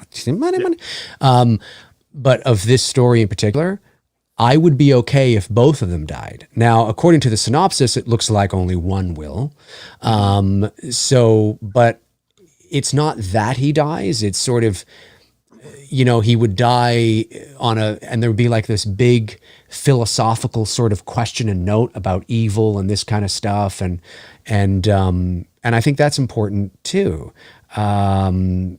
Because the last thing you want is this movie to end on some epic cliffhanger where his eyes suddenly open and you're like, oh, come on. What are we doing here, right? Like, let's be more mature about it. Yeah, let's be more mature about it. It's not that story's end, it's how they end. And I have a feeling that everybody here included, even because I know Mike is a huge Michael Myers fan and he wants more movies and all that kind of stuff, which is awesome. It's totally great. But even for somebody like Mike, I think, and I don't want to speak for him, but I think that if they were to hypothetically kill Michael, if it's done in a real smart, mature, philosophical kind of way, that leaves you with this question like, oh, that's interesting about, the nature of evil or whatever it is. I think even somebody like Mike would walk out of theater going, that was really good. That was actually really well done. I'm fully for them. I just spit that was a big piece of spit. I saw it fly. But you can correct me if I'm wrong, though. Thankfully, if I'm wrong. Me over there. No, you're absolutely. I think this is the time that you can kill Michael, because now we're not in a chronological order. There's so many different timelines. We know that Michael Myers is James Bond now. He's Batman now. A different director can pick up the story. You can reboot the story. You can jump in a different point in the franchise. Now that the movies aren't canonical, you killing Michael doesn't mean shit. You're just killing Michael in this storyline, so I'm good with it, Yeah. And I think that's important, because you want stories to have a finish, right? To feel complete, a beginning, a middle, and an end. And it's not just for Michael, it's for Laurie Strode, it's for Jamie Lee Curtis, it's for the legacy of that first movie. And so you want to, if this is it, I mean, listen, I hate to say it, but everybody, including all of us, we're all getting up there now, but we're all getting older. And this could be it. We don't know how long these people are going to be around. And we want to be able to capitalize on the opportunity to end it right, and to end it on a note that is like, and it's his own thing now. It's its own thing. You know what I mean? And then 5 years down the road, you want to do a direct sequel to Halloween 4, or you want to reboot the whole thing or whatever, knock your socks off. But here's an opportunity to wrap up this story, that I think it should be capitalized on. I think the legacy of Myers is intact. I think it's been intact for years. I don't think that's, anyway. Yeah, dude. Like after I saw Rob Zombie's Halloween 1 first. That was the first one I saw in theaters. And I was like, this is kind of cool after watching all the other ones. And then the second one, I walked out of that and I was like, there's no way they're making more of these. Like, I was like, that was fun. I'm glad I got to see another Halloween movie in theaters, but this is strayed so far from what I like that I don't want more like this. So I hope they take a while and really recalibrate and think about what they, did here and figure out what people who are growing up with this, like me, watching it on cable every Halloween, want. And I feel like they nailed it. I don't really know what I want after, but I agree with Dave that the legacy is intact for sure. Like they've set themselves up in a way that they would have to like drastically screw up to ruin the character for another movie after this. Like they've done a largely good job, I think, specifically with Michael Myers as a like character or lack thereof. Like he's the one thing I don't have a gripe with across both movies. Oh, 100%. I'm going to agree with both Jimmy and Dave. I do think, like, listen, I also, like the Christopher Nolan trilogy of Batman was great and it was self-contained and you got a great story of Batman, right? You had an amazing story that Nolan told. And it was done at the end of that movie. That movie ended in the way that it ended, and it was sealed off. Like that was it. Now, if you wanted to go back and do another Batman movie, you totally could do that. And I feel like that Michael Myers is pretty much to horror fans in a lot of ways a Batman type of character or a James Bond. You can always go back and do something else with that particular character, but in this trilogy, it's over. Canonically, you can, the Laurie Strode, Michael Myers storyline is over. In David Gordon Green's eyes, like his vision for these three movies, I'm like with Mike too. I mean, I don't want Michael to die, but if you're gonna, but I can separate myself from it and be like, all right, you know what? If you're gonna do it in this trilogy, just make it awesome, make it epic, make it make sense, and then if you're gonna like, and to Dave's point, then a few years later, if you're gonna do something else with it, if you're gonna be like, hey, you know what? I'm gonna make a sequel to Halloween, Resurrection, and finally redeem that piece of shit if I want to. Good luck. And they can do that. There's so many options. There's so many storylines that they have to pick. Sometimes dead is better.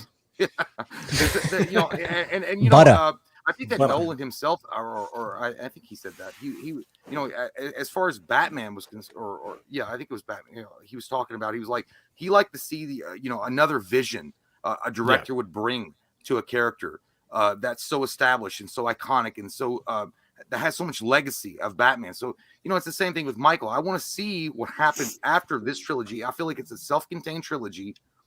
I do. I don't think they're going to really have a backdoor opening to it. If they do, it's cool. I'm not saying. Yeah, I know. There's a lot of butt fucking going on. It's so dirty. But I'm saying, like, I mean, if you're gonna if they were gonna do sequels to this, yes, I think they should have, without the Allison character, maybe built it up a little bit more going forward. If they're gonna do like 5 or 6, 7 movies of this, but I feel like they're gonna do the trilogy and that's it. And but yeah, I agree both with what Jimmy and Dave are saying. But at the same time, I'm gonna be butthurt at the end if they kill Michael, because it's like watching Batman die taking out the Joker. You're like, what the fuck? I'm not saying that Laurie Strode's the Joker or anything, but I'm just saying.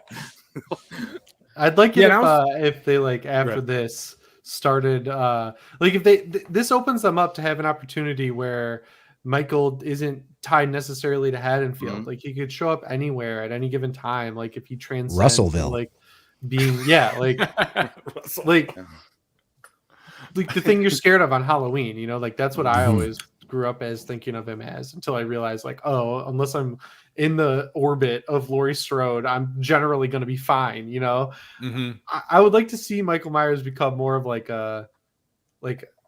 he is supernatural in this trilogy to me. I'd like to see more of a supernatural angle where he can show up anywhere on any Halloween night.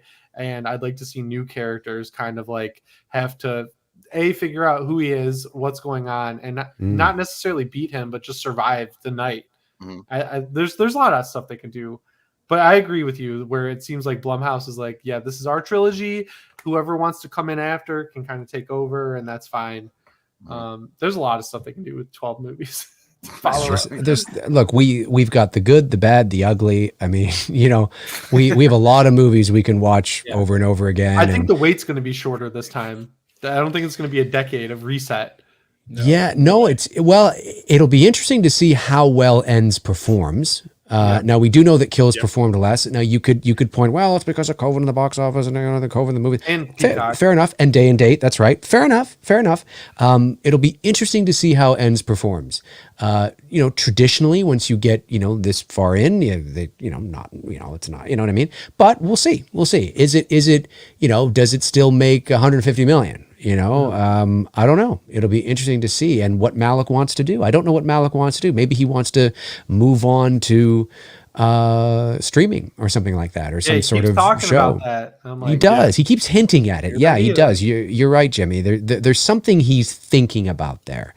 I don't know if that. I remember, and don't take this to the bank, folks. Just for the viewers out there, we're like Dave McRae said.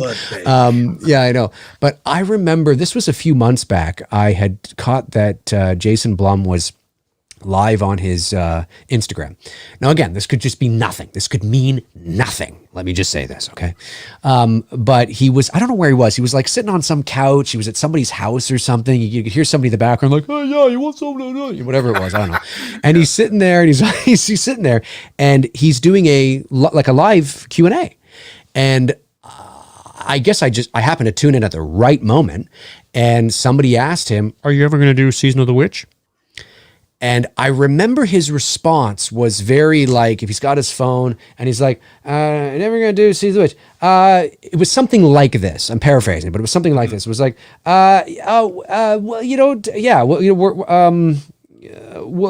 talk about that. Like, it was kind of like that, you know, it was almost like, that's interesting. Now, obviously we know now this was before any announcement that the rights are going back to Malick. So maybe it won't be Blumhouse, but maybe there was a conversation there. You know what I mean? Maybe there was sort of like, hey, what about doing this? And maybe that's an idea of a streaming thing or something. I don't know. But I just remember it wasn't a yes or no. No, it was just, He kind of danced around it. Yeah. And I thought that was interesting. But I could also be reading too much into it.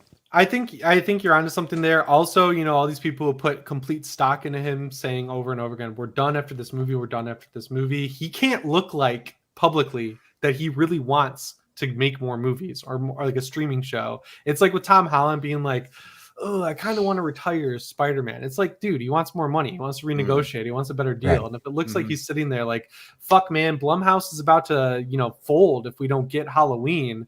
Yeah, that makes him look desperate, and he can't look desperate because he wants Halloween, but he can't show it because they can come back and hit him with a shittier deal than he got this time, or the same deal. He probably wants to have a bargaining chip of, all three of these movies vastly overperformed their small budget. My model comes into play once again. I'm the mastermind here. Like, he knows what he's doing. Blumhouse didn't start with Halloween. They've had many successful franchises before Halloween that arguably have made them more money, like them specifically, than Halloween did, because they didn't have to split the money between 50 different companies who somehow own different percentages of rights. Ego comes into play there too. I mean, if you're like a COD, this is nothing against him or Trancas, but I mean, they are human beings. Like, it's the whole Tom Brady, Bill Belichick thing.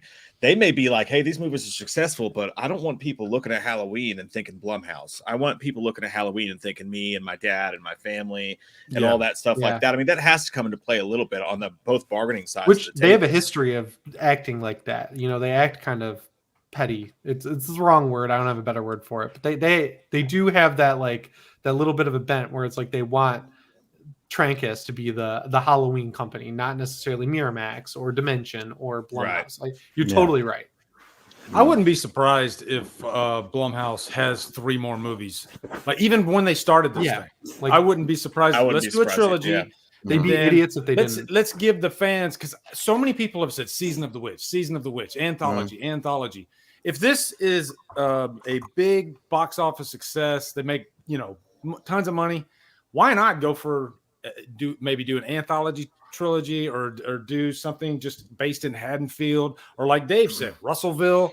There's a whole Haddonfield world that they could explore.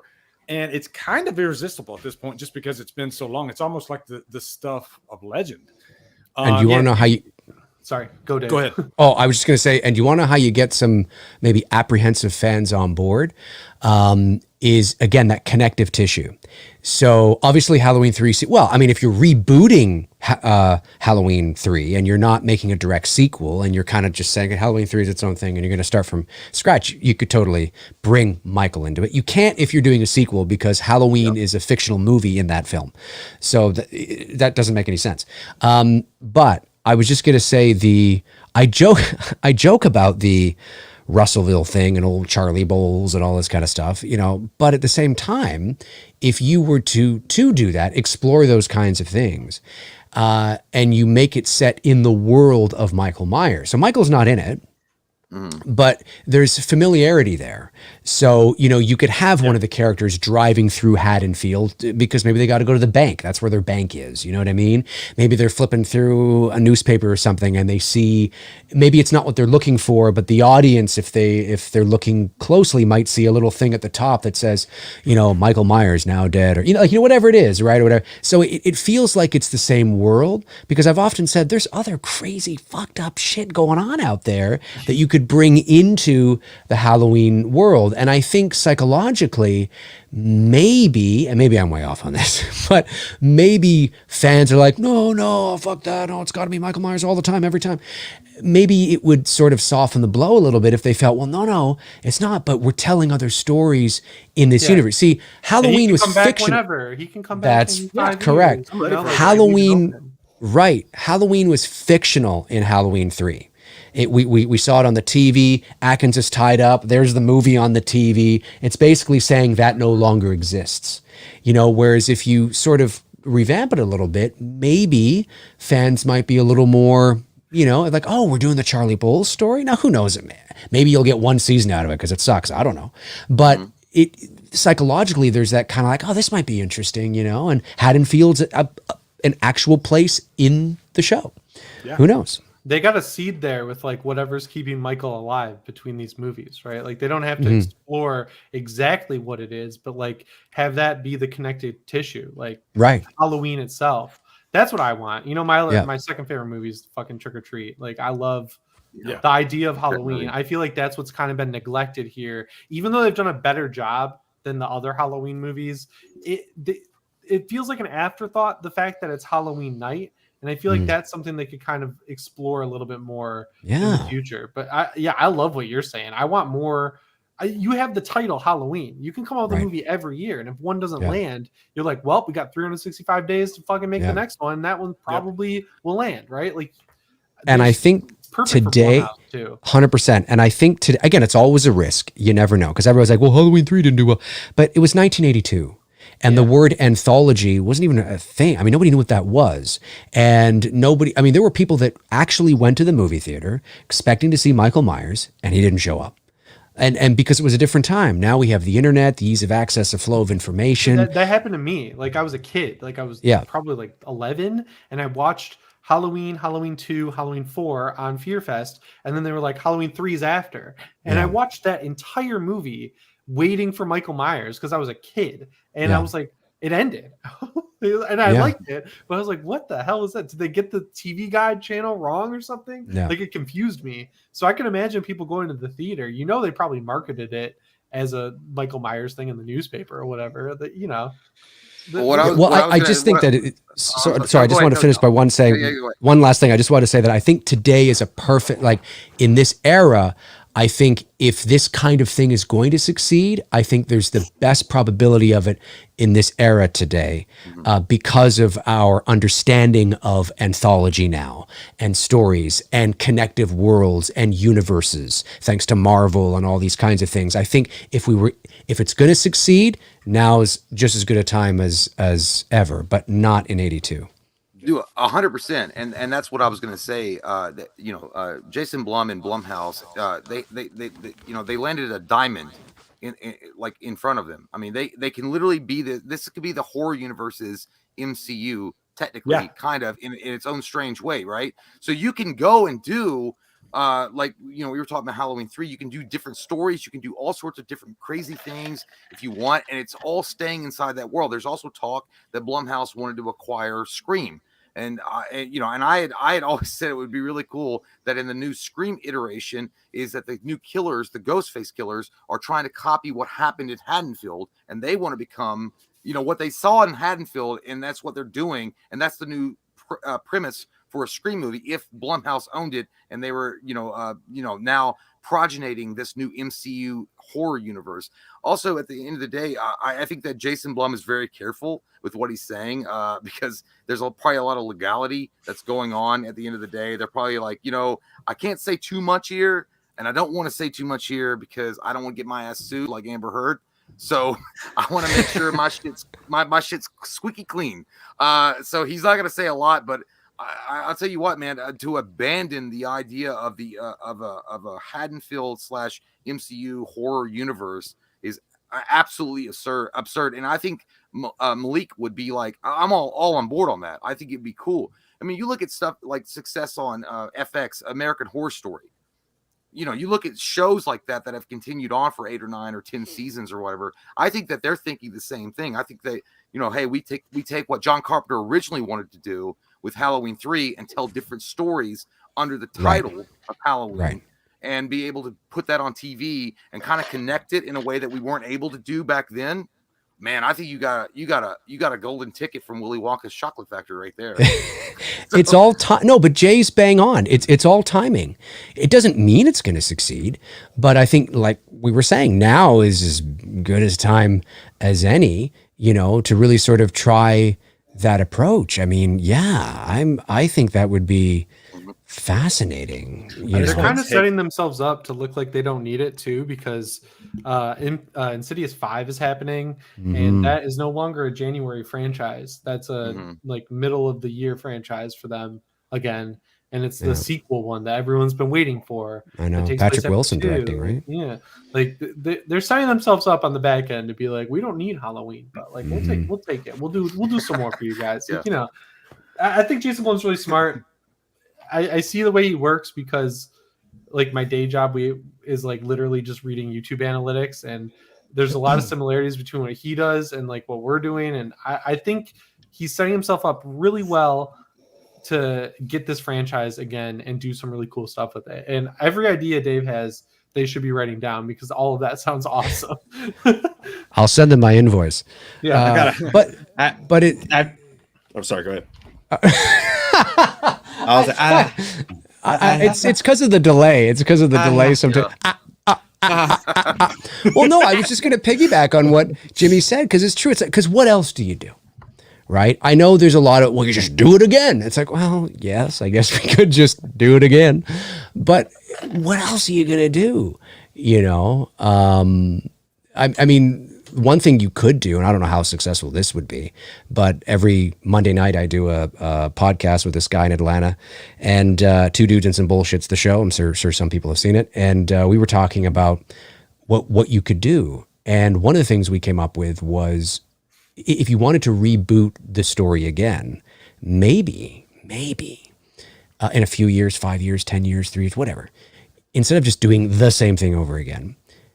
And again, at face value, some of the viewers might be like, no, that sucks, that's awful, don't do that. But I don't know, you know, again, you're trying to think about, you know, what you can do. Maybe you tell the Halloween story again, but you tell it in like a 1950s noir, where Loomis is not... I remember you guys saying that, yeah. Yeah, he's not a psychiatrist. He's a detective from Chicago. And he's sent, it's like a black and white film. And he's got a fedora and a trench coat and everything. It's set like 1958, you know, very conservative America, right? Very sort of that innocent naivety, nuclear family, right before the 1960s, where there's the sexual revolution and everybody became more liberal and all that kind of stuff. And do you know what I mean? And so there's like these murders that are happening, and you know what I mean? Like and it's like a black and white horror like film noir. Yes, exactly. You know, and he's Loomis. He's Sam Loomis, but he's not He's not a psychiatrist. He's a detective, and he's brought in from the city because this small town. What the fuck is going on? We need somebody with more experience. Yeah. And he comes in, and then of course it's all building to Halloween. And then Michael, maybe he's not 6, maybe he's 16. You know what I mean? And he's with his sister Judith in high school. You know what I mean? Or whatever. You know, yes, you're changing it up a bit. You're telling the story again, but you're reimagining it because. I don't know. I mean, I guess you could just tell it exactly the same way again. You know, I mean, I'll be there eating popcorn, sure. but again, like, what do we do now, right? Malik's got to think, what do we do? What do we do with this? There's a lot of options. Mm-hmm. Yeah, that worked out really well for Vince Vaughn in the Psycho remake. So, yeah, scene for scene. I was reaching back.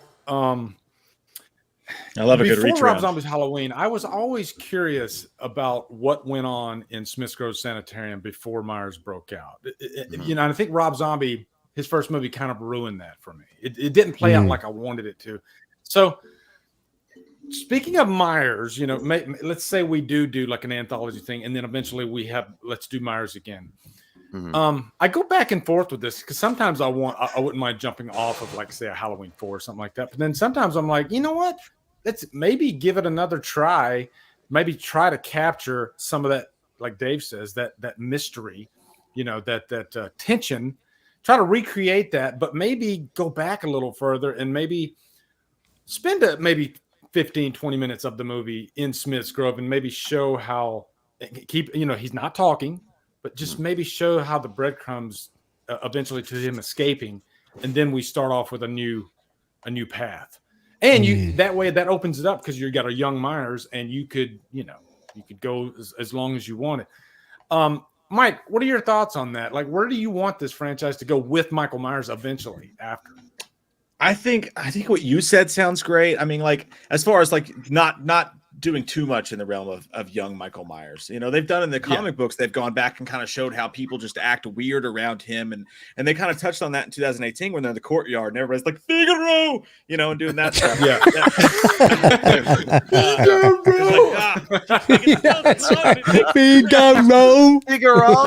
Figaro. Oh my god. It needs to die.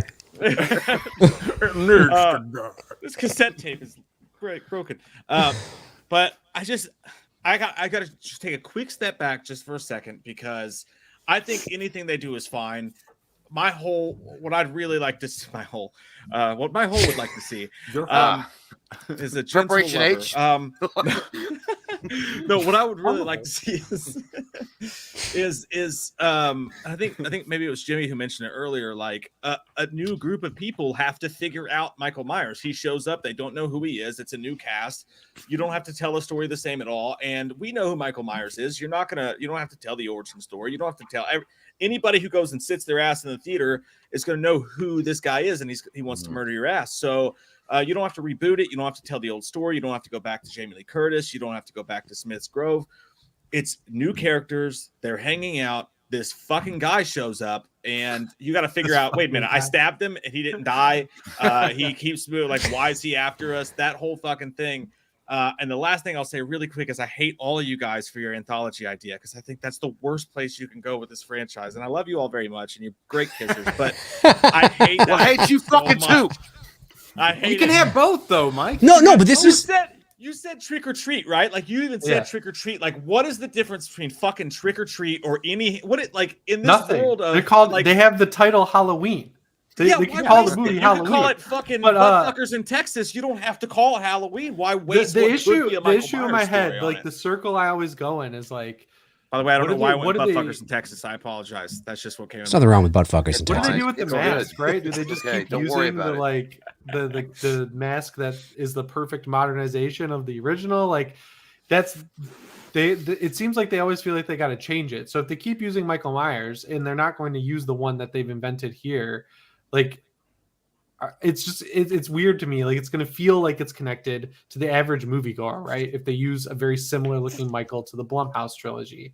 So at But that to be point, fair, everybody was like, Laurie died in Resurrection, and we all got over that. They figured it out. You oh, know? not I see what us, you're like saying. or fans of the franchise, like those the fucking average- casual douchebags. yeah, Goddamn like, commoners. people who, you know, Clip saw that one, and they put it didn't on see- Reddit. They saw 2018, they didn't see kills, they don't know what's going on. Like what I want is this Michael to transcend in some way so they can keep going with this Michael who looks like, I don't think you can improve on the way Michael Myers looks right now. Like You can. I think you especially peaked. in 2018. So Yeah. I want that That's look to great. continue if they're going to stick with Michael Myers. Like obviously my number one hope is that we keep getting Michael Myers, but I'm already one step ahead where I'm thinking like they probably are not wanting to use him for a little bit after 3 movies because See- you know there's diminishing returns. Yeah, and No I TV, look. though. Yeah, You yeah, can really yeah. spend time on other characters Yep. while you're Oh, doing yeah, It's it, true. you know. It's true. I've always been and Mike's right. I mean, you're both right in the sense that Michael's the brand, he's the face, right? No pun intended, and he's the one that's going to attract everybody to totally get it. I guess my only concern is that because I do feel strongly that Michael, not because I'm trying to be a contrarian or anything like that, but because I do, it's just because of the DNA of the character. Jason can go on and on and on and on and on and on and on and on, knock yourself out. But with Michael, I'm worried that if you keep going with, this story, you're going to find yourself right back where you started for the sole purpose of why you erased all the sequels to begin with and did a direct sequel to 1978. I mean, right. Was it Carpenter or Blum that was quoted and saying, part 1 was good, 2 was okay, the rest sucked. I mean, yeah, like and Blum, that's, yeah, exactly. And that's why you made 18. So now if you continue to go on and on and on and on and on again, you're going to find yourself right back where you started because the weird and unusual is going to creep in, the sensational, you're going to have to find out how we're going to keep this guy going. He's now 86. We're going to have to keep him going. And so that's why I'm thinking, listen, I would love to have Michael Myers movies forever and ever and always have it as Michael, but how do you do it and keep it fresh? How do you do it and not, run it into the ground too quickly? I mean, we often say, this will be the end of the story here. Then 3 years later, they're going to do it again. Well, 3 years is not a long time. Is that too quick? Is that too fast? Should we wait? Are we really, because you already there are already people that I know that are not Halloween. Like we're going to be there no matter what. We're gonna be there no matter what. We're like, you know what I mean? But the average moviegoer, I've talked to a couple of friends who have looked at the Ends teaser and they're like, again? Didn't we just have one? Like again? Whatever. You know what I mean? Yeah. The most movie-going fans, the Halloween bubble is very small. We think it's huge here, right? But in the big picture, it ain't Marvel, it ain't Star Wars, it ain't DC. It's very small on the rung. And I think that how do you keep this fresh without outstaying its welcome? And I think that's why I'm open to the anthology route in terms of telling. In the meantime and in between time, as I often say at the end of my videos, in the meantime, while you're giving Michael a rest, maybe you do see if it works. And maybe you come up with some great stories that catch on a life of their own and become a series or become a major motion picture, or you establish a new slasher villain. I know some of the viewers out there are like, are we ever going to have another slasher? I wish they would come up with a new slasher. But I feel like they have the model already. Going forward, the Halloween 2018 Halloween Ends model, where you go with a low budget and it only needs to make 30 million to be successful. It's like what Blumhouse does, Right. With Insidious. I don't need Halloween to be a $250 million, $150 million franchise at the time, because I feel like that's what ultimately hurts the brand in the long run. They've always got to feel like they got to top it so they can make more money. So they do crazy things like bring back all these legacy characters that don't need to be in the movie. I feel like that's how we got there. It's like an unintended consequence of Halloween 2018 doing so well. So if it turns into like an Insidious style franchise where we get these small slasher movies every year that are theatrical, not streaming like what we ended up getting with Hellraiser, which was direct to DVD, but I feel like that's sort of the equivalent to what streaming is becoming now. True. I feel like that's a good little happy ground for real Halloween fans to just show up, watch their slasher movie, because I thought it was going to be a Great point, huge yeah. boom after Halloween Yeah. 2018. Really hasn't Jimmy- worked out that way. Yeah. Can I no, tell you? Can I tell you one thing? Okay, I'm gonna pitch this idea to Jimmy, Dave. Mike's Okay. gonna go take a pee, and it's fine. He's And taking a Lee- shit on his bed. and he's gonna take a poopy too. And Barry, I'm gonna tell you guys all of this. Okay, now imagine this. Okay, the movie ends. He'll We don't plug know his we webcam. don't know. We don't know where we're gonna go. He's taking a shit on his bed. He's gonna go take a dump on his bed. That's the plot twist right there. He took a shit in his chair. Sorry. I'm sorry. But no. So there's a young YouTuber from Scotland that Yep. moves to the States. And he had read a lot of things about Michael Myers, and he always thought it was fiction. He'd seen movies and things like that, and it's all bullshit, right? John Carpenter directed. Okay. And then he happens to move to Haddonfield. He thought it was coincidence. He thought it was just funny. There's a name like Haddonfield exists in the United States. He moves there, and he comes face to face with the terror and the truth of evil. And it stars Barry. WolfMan's Is got this Nards Barry himself. a big H2O fan? Yeah, I don't know. I don't fucking know. But he I better think they be. should do. He's got a Scottish accent, and I want to see him fucking slam it down with Michael Myers, angry in a Scottish. I think accent. Myers has a Scottish accent. Sold. Sorry. But what do you I go? want them Okay. to Yeah, Barry, unbreakable- can No, but you I say want die? Barry. Yeah, Like- because Rob Zombie's Halloween 2. Can you say die? In Hey, your hey, accent? hear me out. And an American accent or a Scottish No, accent? in your accent. Die. Yeah, there you go. that's Am I watching way Rob better, Zombie's dude. Halloween Way 2? better. Die, ya bam. Can I just say one? Okay, to Jimmy's point, imagine. Oh, Mike's not here. He's taking a shit on his bed. Maybe I'll wait till Mike comes back to say this. But no, I was just gonna say. Okay, so take the Fear Street films. Okay, Oh, yeah. now they are Films. Netflix. Yeah, I get it. Totally get it. Right. Totally get it. But the principle of it, right? They're not connected to Halloween at all. Yep. But we watched them, and I don't know what you guys thought, but I watched. And I was like, all right. You know, I was like, I like that. It was all right. One was really good. Yeah, exactly. So I was look at that. So imagine taking that as sort of like a blueprint, where it's like, could we do something like this? That is, like that anthology. It's Halloween related. It's in the same universe as Michael Myers, but it's about different fucked up things. You know what I mean? Or about this or whatever. I guess I just don't. I'm open to it because I'm just worried that if we run Michael into the ground now, it's going to be even a longer wait before he comes back. Yeah. Well, the thing too is Blumhouse should do that regardless. What you're saying. Yeah. these movies have never been straight to video yet. Or I guess right now it would be straight. to streaming. Don't even start. Don't say yet. We don't even need to put that idea out there. Yeah, you just hit the nail on the head right there. I think that's the thing that they're trying to avoid. So every move that they make, especially after ends, like Dave says, it's got to be bang on. They got to figure out a way to make sure that this still goes to theaters. It still satisfies your core audience, but it also brings in some of your newer fans. And that's why I think an anthology might work, and it might be a good way to introduce new fans into the world, and then eventually Myers. It's one of like a million. 100%. Imagine that. How did you feel? How did you feel when you watched Batman Begins for the very first time, whether it was in the theater, at home, or wherever? And at the very end of that movie, Batman flips that card around and it's the Joker. How did you feel about that? You thought, oh shit, he's coming. He's coming. So you could have Myers at the end of the movie, like just a little. That's what I'm card of saying. Myers at the end of the movie. It's a different realm. It's a multi-million-dollar. But it's the principle that's the same, right? You build this world of these stories, whatever, and then you're like, oh, wait a minute, what's good? Yeah, there's something going on down in Haddonfield. It's like a throwaway line in one of the films or something, right? You know what I mean? And then you build on that. You build on it, and then something's coming. You know what I'm saying? Because what else are you going to do? Just, hey, you know what? We're remaking Halloween again. Well, that's what I was saying. You could split Unbreakable this thing. You know how Split, we didn't even know that it was another world until the very end when you hear that Unbreakable music. So what if you have this horror movie, and then at the end of the movie, right next door, you hear about this kid who was 6 years old who just killed his sister. Credits roll. Yeah. Yeah. Shit like that. Dead on. And fans have no idea that it's coming I guarantee you, I could see Mike going on his holy fuck.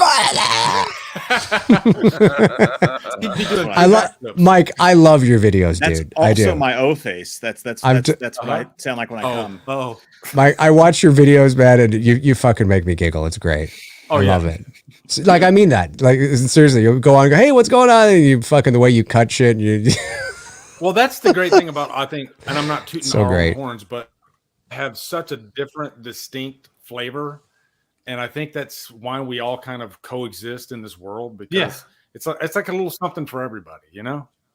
Like Exactly. very different, actually. I love talking to you guys because I'm like, yeah, oh, they got different opinions, but they're cool. Like they're cool opinions. Like, Yeah. We're not assholes. Like you disagree, you prick. Fuck you. That's why I'm always I know. begging you guys in the chat, please come play with me, please, I know. in my sandbox. I actually think a way to tie in all those together, so even though I said I hated your all's ideas, I didn't mean it all the way. I just for that one thing. I think the way that you could actually tie all those things together, though, is if they do go to which is so risky because of all the problems with streaming and stuff like that. But if they did do a TV series, like imagine if Ends doesn't make like that much, like it just does okay. Because I think if it does a lot, they're just going to stick to theatrical. But anyways, I'm getting off topic. If they went back and did a TV series, but it was a long-running TV series and it was on the right network and had the right money behind it and all that, and you really did it up, I think if you went back and you started the series at the beginning, at first, it would be the same old. But then as you go further into it, they could start pulling the best of the sequels into it. And then you're going back through the whole timeline. And then you do get that Joker flip card where it's like, oh my God, is he talking about the fucking Cult of Thorn? Is that coming into play next? I don't know. Catch it in season 6, you know? And you keep going. Of course, you leave out the bad stuff, you know, but you just. Yes, Cult of Thorn. Little There's like touches, 3 of us that you know? like that. Well, you know, it's like doing Gotham, but better.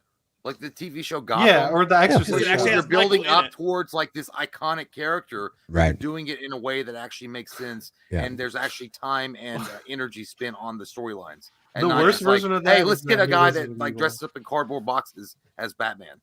At the I end got a of it. question for all of you. And I don't think it's ever going to happen because it would just be way too much money, but we can dream. I would, and I'm not a gamer, and I think Jimmy, you're a bit of a gamer, right? I think you are, right? Yeah, Yeah, big- I think big gamer. I see. Yeah. I see your tweets and posts, and I'm like, I think he's a gamer. I love it. It's great. I have to get a PS5, but anyway. So I use the wrong Twitter sometimes. Like I've got a gaming Twitter, and then sometimes I'm like, why the fuck is no one responding to this tweet about the story? And I'm like, I tweeted it from the Halloween account. God damn it. no. But I don't think we would ever get it, but I would love it so much. And I did a video on this like 4 years ago. I would love a Grand Theft Auto style. And what I mean by style, I don't mean like in terms of like completely like that, but like open world Halloween game where you can, you have to unlock certain characters. You can play as Loomis, you can play as Laurie, you can play as Michael, but like Michael 1978, because we all love that. Oh, no. You have to actually unlock him after certain things. You know what I mean? So you got the to. Evil Dead game, but like, because that's exactly what you're describing. Like, Oh, fuck, dude. you have to unlock all the different ashes and stuff. It's awesome. But it would be like. I haven't, but I would love to play it. But it's like you can drive from like Smiths Grove to Russellville to Haddonfield. Like, in GTA where you're just driving on the road and you're just driving like in real time almost. I mean, not real time, but you know what I mean? You're out there, you can go around, like you can play the missions or you can just fuck around and like pretend you're going about your day. Like you live in that world, like you're a sim. I think that would be so cool, man. You drive over to the Myers house, you get out, you walk inside, you walk up. It's totally open world. You can unlock certain masks, certain characters. Like, oh, fuck, I just unlocked little Lonnie, that little fucking prick. You know what I mean? Or whatever the case is. Dude, I'm telling you. You're going to see a Halloween game. Like, Yeah, but not like that. That would be way too much money. And what I you just described is essentially the Evil Dead game. Like, you have the maps that are from the different movies. Like, you have an Evil Dead map, Evil Dead 2 map, Army of Darkness map, and all of the different spots The first from the checkpoint movies would be are dropping there. the key off. Yeah. Oh, But yes. we're going to get a Halloween game in the next few Very years. sexy. I'll say I would totally burn down the Myers house in 5. I would. That'd be cool. Anyway. But would you guys you'd like that, right? You'd totally Yeah. Be play that? amazing. I that'd mean, we're be cool. getting it, so I have my heart All right. set on a specific Barry, are kind you of a gamer? Halloween game. Yeah, I'm a gamer. I've got a PS5. Yes. Yeah. Oh, nice. But I mostly Would play. you play a Halloween FIFA. game? Yeah, I played the Friday the 13th game, and I think that was pretty good. And I stopped playing it when they stopped doing the updates. Guys, play the Evil Dead game. Yeah, please. from what you're It saying, is Jimmy, so the Evil good. Dead game sounds pretty good. And is Is it it- free world? Can you go around roaming about? It's like if you took Friday the 13th and mixed it with Left 4 Dead. So you have 4 players who are like characters from the Evil Dead franchise, like good guys. You're fighting like AI controlled deadites, but one person is the like boss character. So there's the Elagos demons from Ash versus Evil Dead season 1. There's Evil Ash. There's like the actual spirit, like the floating first person ball that flies around.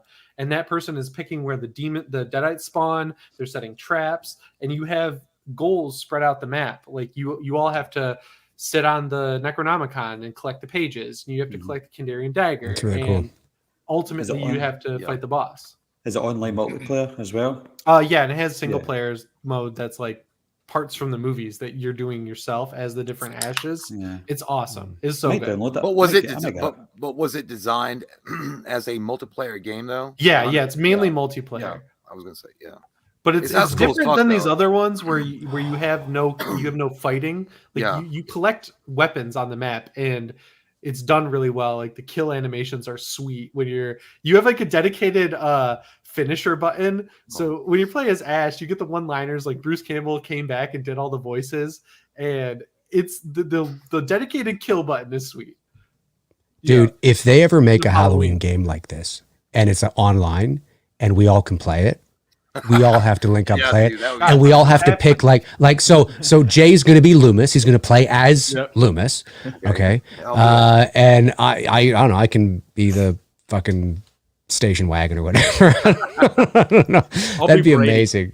Yeah. Yeah. Yes. Yes. You should be That'd the be voice fun. of Barry Sims on the radio in the station. Oh, wagon that's a the great entire one. Yeah, time. yeah. Done. Dave would be Barry There is. Sims. Done. Yeah. When Done. we make a Halloween game, it's going to be similar to the ones we're seeing, where it's multiplayer, asynchronous, where one person is Michael and X number of people are not Michael. And Right. Right. that's all I'm going to say. We definitely Okay. need to do a live stream for that online. Yeah. Halloween. Yeah, speaking of That that, would we be definitely awesome. need to do a live stream after this movie comes out so we can. Guys, Or the next wrap trailer. this up. First off, tell me, do you guys think there's going to be another trailer, or do you think this is it? There's going to be another trailer. Yeah, there will be. There's going to be too many trailers. Yeah. I really don't want to watch anything else. Are you guys like that, or do you feel like you just have to? I will watch it. I will. Well, But I don't want- to. I want will. Yeah, views, Barry's so, like, like- fuck it, I'll do it. I said I don't want to watch it. I didn't say I won't watch it. I got bills to pay, motherfucker. Motherfucker. I'll watch it. Yeah, I'll watch it too. Mike, you could just put a black screen up for like 2 minutes and say, I bet it'll be good. And then boom, you'll get like 10,000 views. Now that we don't have to put kills in our titles, I think we're all probably making money again on these Yeah. videos, which is nice. Our CPMs aren't just We all had a decimated. good week, didn't we? With freaking Halloween videos. It's a good week. Yeah. It's I'm pretty like, nice week. I'm Daddy's not gonna casting that say it. check this week. The ads are But- better for this movie. That's all I'm going to say. Feels Well, good. anyway, wrapping this up, first off, thank you guys so much for taking the time out of your busy schedules to join me on this. This was so fun. I always look forward to HallowStreams, and I'm always nervous at first, but you guys make me feel so comfortable, so I appreciate that. I always like to ask you guys what you got. Do you have anything on tap? And of course, announce your channels, even though everybody knows what your channels are. But I'll start with you, Barry. What do you got on tap? Because I know you got to go to bed. Yeah, go ahead. Barry's the trooper here. Yeah. No. Mhm. If you don't Really know, is. guys, my channel is WolfMan's Got Nards. My name is Barry, and I'm the biggest horror related channel in the whole of Scotland. And Killing it Yeah. every day. Yes, you are. but yeah, I've got not much going on in the channel just now. I think it's just all kind of Halloween related at the moment. So just kind of riding that coattail for a couple of months more, and we'll go from there. And I'm almost at 30,000 subscribers. I'm just nearly at 29,000. So I'm hoping to get 30,000 subscribers before Halloween Ends finally comes out. So subscribe. Make that happen, guys. Everybody in the chat, For sure, go man, subscribe for to sure. Barry if you haven't. Yeah. What are you guys doing? Jimmy, Get on what you that. got going? So my channel is my name. sticking to 2 a week. So if you want to see a bunch of Halloween and slasher videos, subscribe there. And if you like PlayStation, check out PS Ready. I'm That's subscribed. it. Nice. Oh, thanks. Mike and Jay. Well, yeah, where we watched a movie. Yep. Oh, really? Combined, and we like long walks on Tiny the beach. little channel. And yeah, So tiny. Just Start it, man. I just like what Barry just said, man. Like 29,000 is a fucking lot, dude. When you put that into, That's like, when you look amazing. at that, like, Jesus fucking Christ, like, could you imagine an auditorium of 29,000 people? Like, well, you'd shit your pants, dude. Like, that's fucking huge accomplishment. What everybody's done. I'll take this time just to say, I just want to say one thing. You know, we're always just doing fucking weird shit. Who knows what we're doing? But I do want to say that I do appreciate all you guys in here, because it's so cool that, like, this group of people, amidst all the crazy shit out there and everybody fighting in the Twitter and shit like that, like, everybody in this room right now is always decent to each other, and we're always respectful to each other. And I appreciate the camaraderie of you dudes, and I appreciate that your all's friendship and the way that we can all shoot the shit and support each other, however it goes. It's in this world where shit's fucking crazy the way it is, and the leaks and all the dumb shit that happens. It's nice, man. We got to appreciate this little crew we got going here. Well, I have the conch now, and I want to say one thing. The I pocket do purse? the conch, the conch. What? That's disgusting. It's a conch, bitch. No, Look up that's Native American disgusting. history. Oh my god! Stop holding your conch. Oh We're my on live. goodness gracious. Anyway, I do want to say we weren't able to make this last year. I had some, things happen in my life that were really shitty. But I will say, and I want you guys to know that are here in the stream, I really do appreciate all of you guys for what you did for me, and that was really very sweet, and it meant a lot, and it was awesome. Thank you so much for what you did there, and I will say at the end of the day, I'm glad to be back on here showing, what can happen when a functioning alcoholic can do a review of Halloween. And at the end of the day, I feel good about that. I feel like I can move forward in my life and write memoirs after this. But yeah, thank you guys so much for having us here. And you guys have always, the fans here, the subscribers, you guys are great. And we love the different ideas and the different, voices that come in. They could be bad, they could be good, they could be supportive, they could be whatever. But it's always cool to have the interactive part of the community. And the horror community to this day is the best community, period. Hands down, the best community. So thank you for having us here. Thank you, sir. Thank you, sir. Okay, thank you, guys. Dave McRae. Oh, well, I'm Dave Take McRae. Jay's And, conch. oh, Grab his conch and twist it. twist it. Just That- twist it that old really conch. hard and That just old like, That sounds like you're mixing It sounds like macaroni you died, together. sir. It's disgusting. That sounds like TikTok. TikTok I'm not on because I probably that couldn't way. keep my videos to like a minute or whatever it is. La la la la la. So I know I can be verbose. What am I going to say? Yeah, so I'm Dave McRae. My channel is my name as well, and Original. original. Yeah. What? I don't get it. Like it's original to have our channels as our names. Oh, I see. I get it. I'm like that right over my head. I'm a meme now.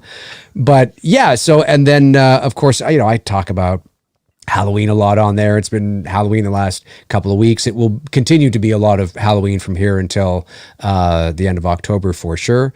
But yeah, and then it's really it. I don't really, I don't have anything specific because my channel is kind of a mishmash of things. I sort of go on when I feel like it.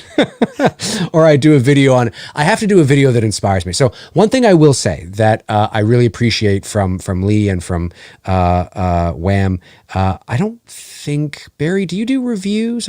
Jimmy, I know you don't do reviews, I don't think. Yeah, I do. Sometimes I do. I don't gonna Sometimes review you do. Nope. You're going to review now. I was. one thing I do appreciate is I get lumped in with movie reviewers, and I understand why. But if you're looking for movie reviews, I don't do them at all. I reserve my one sort of real review for the Halloween film that comes out. But I just talk about movies. I'm just like, somebody said one time, I'm like talk radio. And I think that's probably a good analogy, is that I'll have a topic, or I'll go live, or, I'll do a video, or, whatever the case is. And then sort of I open up the floor and we all talk about it and that kind of stuff. So it's more that kind of style, as opposed to doing sort of formal reviews on every horror movie that comes out or every movie that comes out. I don't do that. So if that's what you're looking for, I might not be the channel for you, but come on over anyway and decide for yourself. So, but other than that, that's me. Dave, you have one of the most entertaining channels out there. I constantly go and listen to your stuff. There a lot of times in my videos, I'll be like, I was just listening to Dave McRae the other day, and he mentioned this one thing, and I'll just like go off on it. But and the same goes for all you guys. I watch all you guys' channels. You guys inspire me to keep pushing myself. I love what you guys do. Yep. I do too. I'm not just saying that. I chat in there. So I want to say, Wow. John Winston, thank you. $5 million super chat. Yeah, I'm like, you guys want to make a movie? John Winston, you are a saint and a scholar, good sir. I saw that. I was like, what? What the? That's John. crazy. That's really John nice. Winston will do that, and he never says anything. He's always just like, "Here's my fucking wallet, bitch." Yeah, take my money, bitch. Yeah, John. He's a beautiful soul. Dude, John, John Winston is subscribe to WolfMan's got Nards, John. He knows. Subscribe to WolfMan's got Nards. John, it is MCRAE. Yeah, is what it is. Can't afford the new kits. Can you loan me some bones? Yeah, that's right. It's like, oh, there goes my light. But seriously, John Winston, thank you so much. And guys, thank you for joining me. After Halloween ends, we got to get together again. We got work to do. We got to talk about that movie. I'm sure there's going to be a lot of surprises. We had a 1-minute trailer, and I'm sure that other hour and 53 minutes or whatever it's going to be is going to be crazy and right. Hopefully this movie's great. Okay, so I hope so too. Oh, and that's one thing I want to say too before we go to everybody that's watching and everybody that will watch after the fact. We all want this movie to be good. We do. We want this movie to be good. Yes. So don't, again, we get together, we talk, we kibitz, we analyze, we do this and this kind of stuff. But at the end of the day, you like what you like. And we would never try to take away what you love. I don't like Halloween 5. I'm not a fan of Halloween 5. Blah, blah, blah. But if you love it, that's all that matters at the end of the day. That's it. That's it. That's it. Yep. Absolutely. Okay. Thank you guys. There were a lot of super chats that I like in the beginning, and what I'm gonna do is I'm gonna tally those probably in my next stream. I'm gonna field those, okay? Because I don't know how to pull them up. So, but here we go. Guys, give me 2 seconds. Fall damage. I'm gonna go and answer this one. I'm okay with the Corey character as long as he doesn't end up with more kills on screen time than Michael. Basically, him just playing dress up. What do you guys think? So do we want Corey to just dress up and get a kill in and then boom, he's gone? Hey, Dave, why don't you take that one, sir? Yeah. Also, I like this guy's Ellie picture. That's cool. Yeah. That's my answer. What do you guys think? Well, I mean, I don't know. I think I would agree with him in the sense that I think if Corey is doing all the killing or most of the killing, that it is going to rub fans the wrong way. I do. Yeah. I think this, because there's the potential, if some of those rumors are true, and again, like we don't know, but if some of the things we're hearing are true, yeah, I do think there's a possibility this could be another divisive film. I do. Or it could be, or as Mike said earlier, it could be just so fucking different and that it actually just works. And we all walk out of the theater going, wow. I also think if you look back, it's so weird that we've referenced the Dark Knight franchise so much in tonight's stream, and I'm going to reference it one more time. The best situation for me, as far as Corey goes, is we're all like, oh my God, it's a copycat, and we're all freaking out. Look at the Dark Knight. What if it's as simple of a situation as that? Remember the beginning of the movie where they say, that's not him, and then all of a sudden he's like, what's the difference between you and me? He's like, and Michael's like, I'm not wearing overalls from THC or whatever the fuck. Like, I'm not wearing hockey pads. What if it's just a simple little quick moment? I think that would be the best. Like, it says what it needs to say about this group of dudes who have been trying to pretend they're Batman and carrying guns, and Batman doesn't carry guns. A bunch of even if it's just a quick little explanation of what Michael's done to these people. There's even a guy pretending to be him, and then boom, we're over it. It's not the whole fucking movie, Yeah, I think it's going to be kept short. Mm-hmm. Okay. I'll tell you what. I'll let one of you guys field each question. All right. So I'll give this one to. Well, this one's kind of for all of us. $5 if everyone here is going to the 45th anniversary convention. Any of you guys going to the 45th anniversary convention? No, I can't go. I can't go. Where is it? Jay, you don't even know what that is. I don't know what that is. How do we know what that is? I'm saying it because I can't afford it. It sounds expensive. It hasn't been like in Jurassic Park. Don't touch those. It's in Pasadena. I'll go. Yeah, it hasn't been officially announced yet, but it's in the works. I missed the last one because I bought that last minute ticket to the Salem screening of 2018, and it was that weekend. So yeah, I would love to go because that seemed really cool. Yeah, I'd like to go. Next one, Courtney Reed, $2 Celestials of YouTube Horror. Mike, I DM'd you. Mike, look for a DM from Courtney Reed. I will. Sometimes he just gives me the down low. He's like, "Hey man, I love you." I'm like, "Thanks, dude. I love you too." I don't know.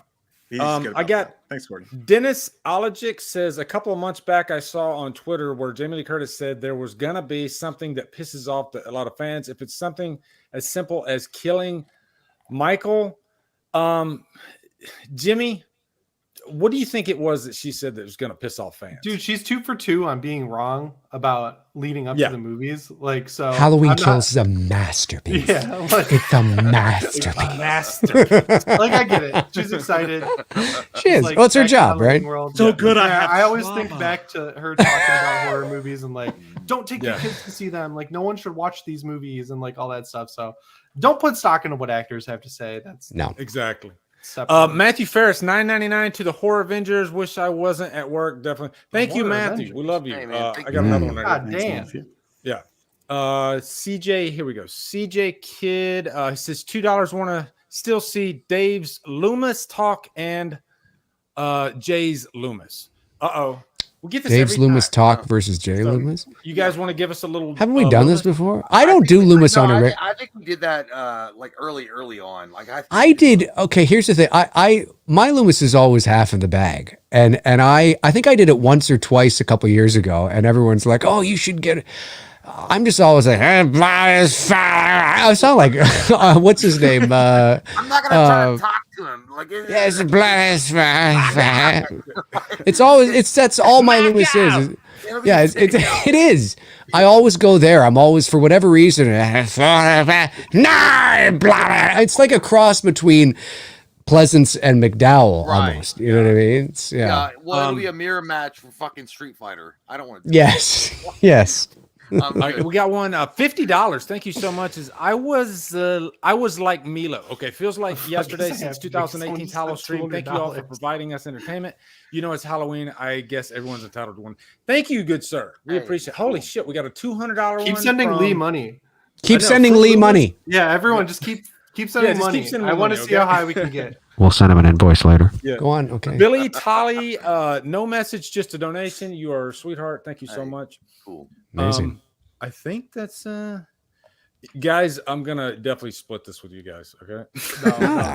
No. Take it, man. You're the stream. Take money, man. Take the money. Okay. Take the money and run. Okay. We got one. Let's do this one right here. Happy Sanjo says you have high expectations for the score. Nobody's mentioned the score yet. I think the score is going to be great. It's a given that it's going to be sick. It's going to be fucking amazing. I think has Carpenter said he's going to do it yet? Yeah, I'm sure they're doing it. Yeah, with his grandson. Yeah. You expect it, but has he said it officially? Oh no. I don't think he no. I read it. I just read an interview where I'm 99% sure someone was like with him while he was working on it. Yeah. Okay. Yeah, I don't see why he wouldn't. Yeah, I don't know why he would turn that down. He was going to be scored by Weird Al Yankovic. It's going to be a surprise. Like Yeah. H2. Yeah. Dun, dun, dun, dun, dun, dun, dun, dun. It's gotta be a polka. score. Yeah, the guy who scored Halloween 5 with the dong ding dong. That's The whole thing, the whole movie. That's what's gonna piss people off.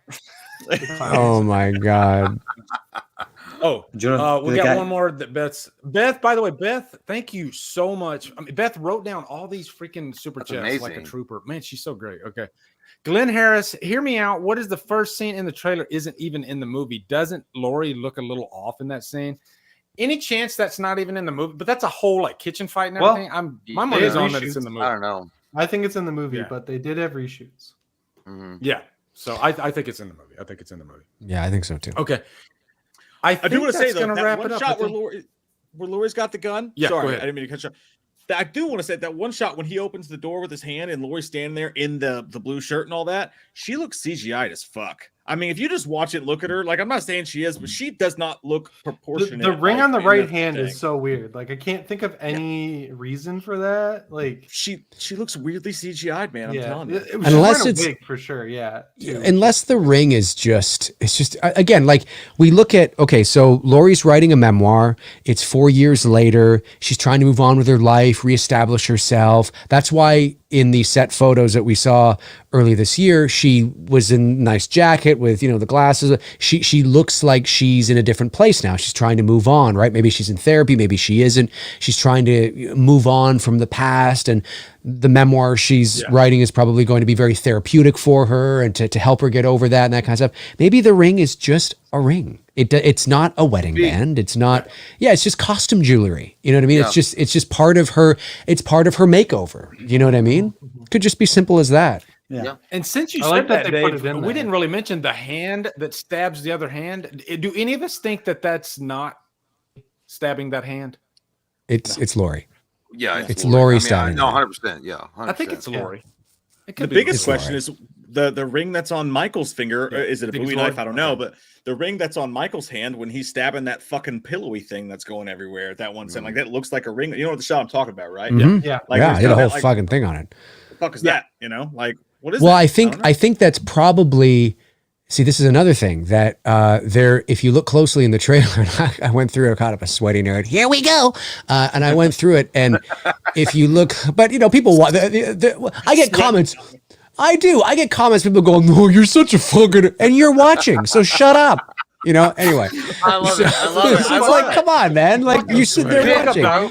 Did it. Yeah, and it's 30 minutes into my video, so you must have been watching for a while. I love it. Anyway, so but it's true, of course. We love this shit.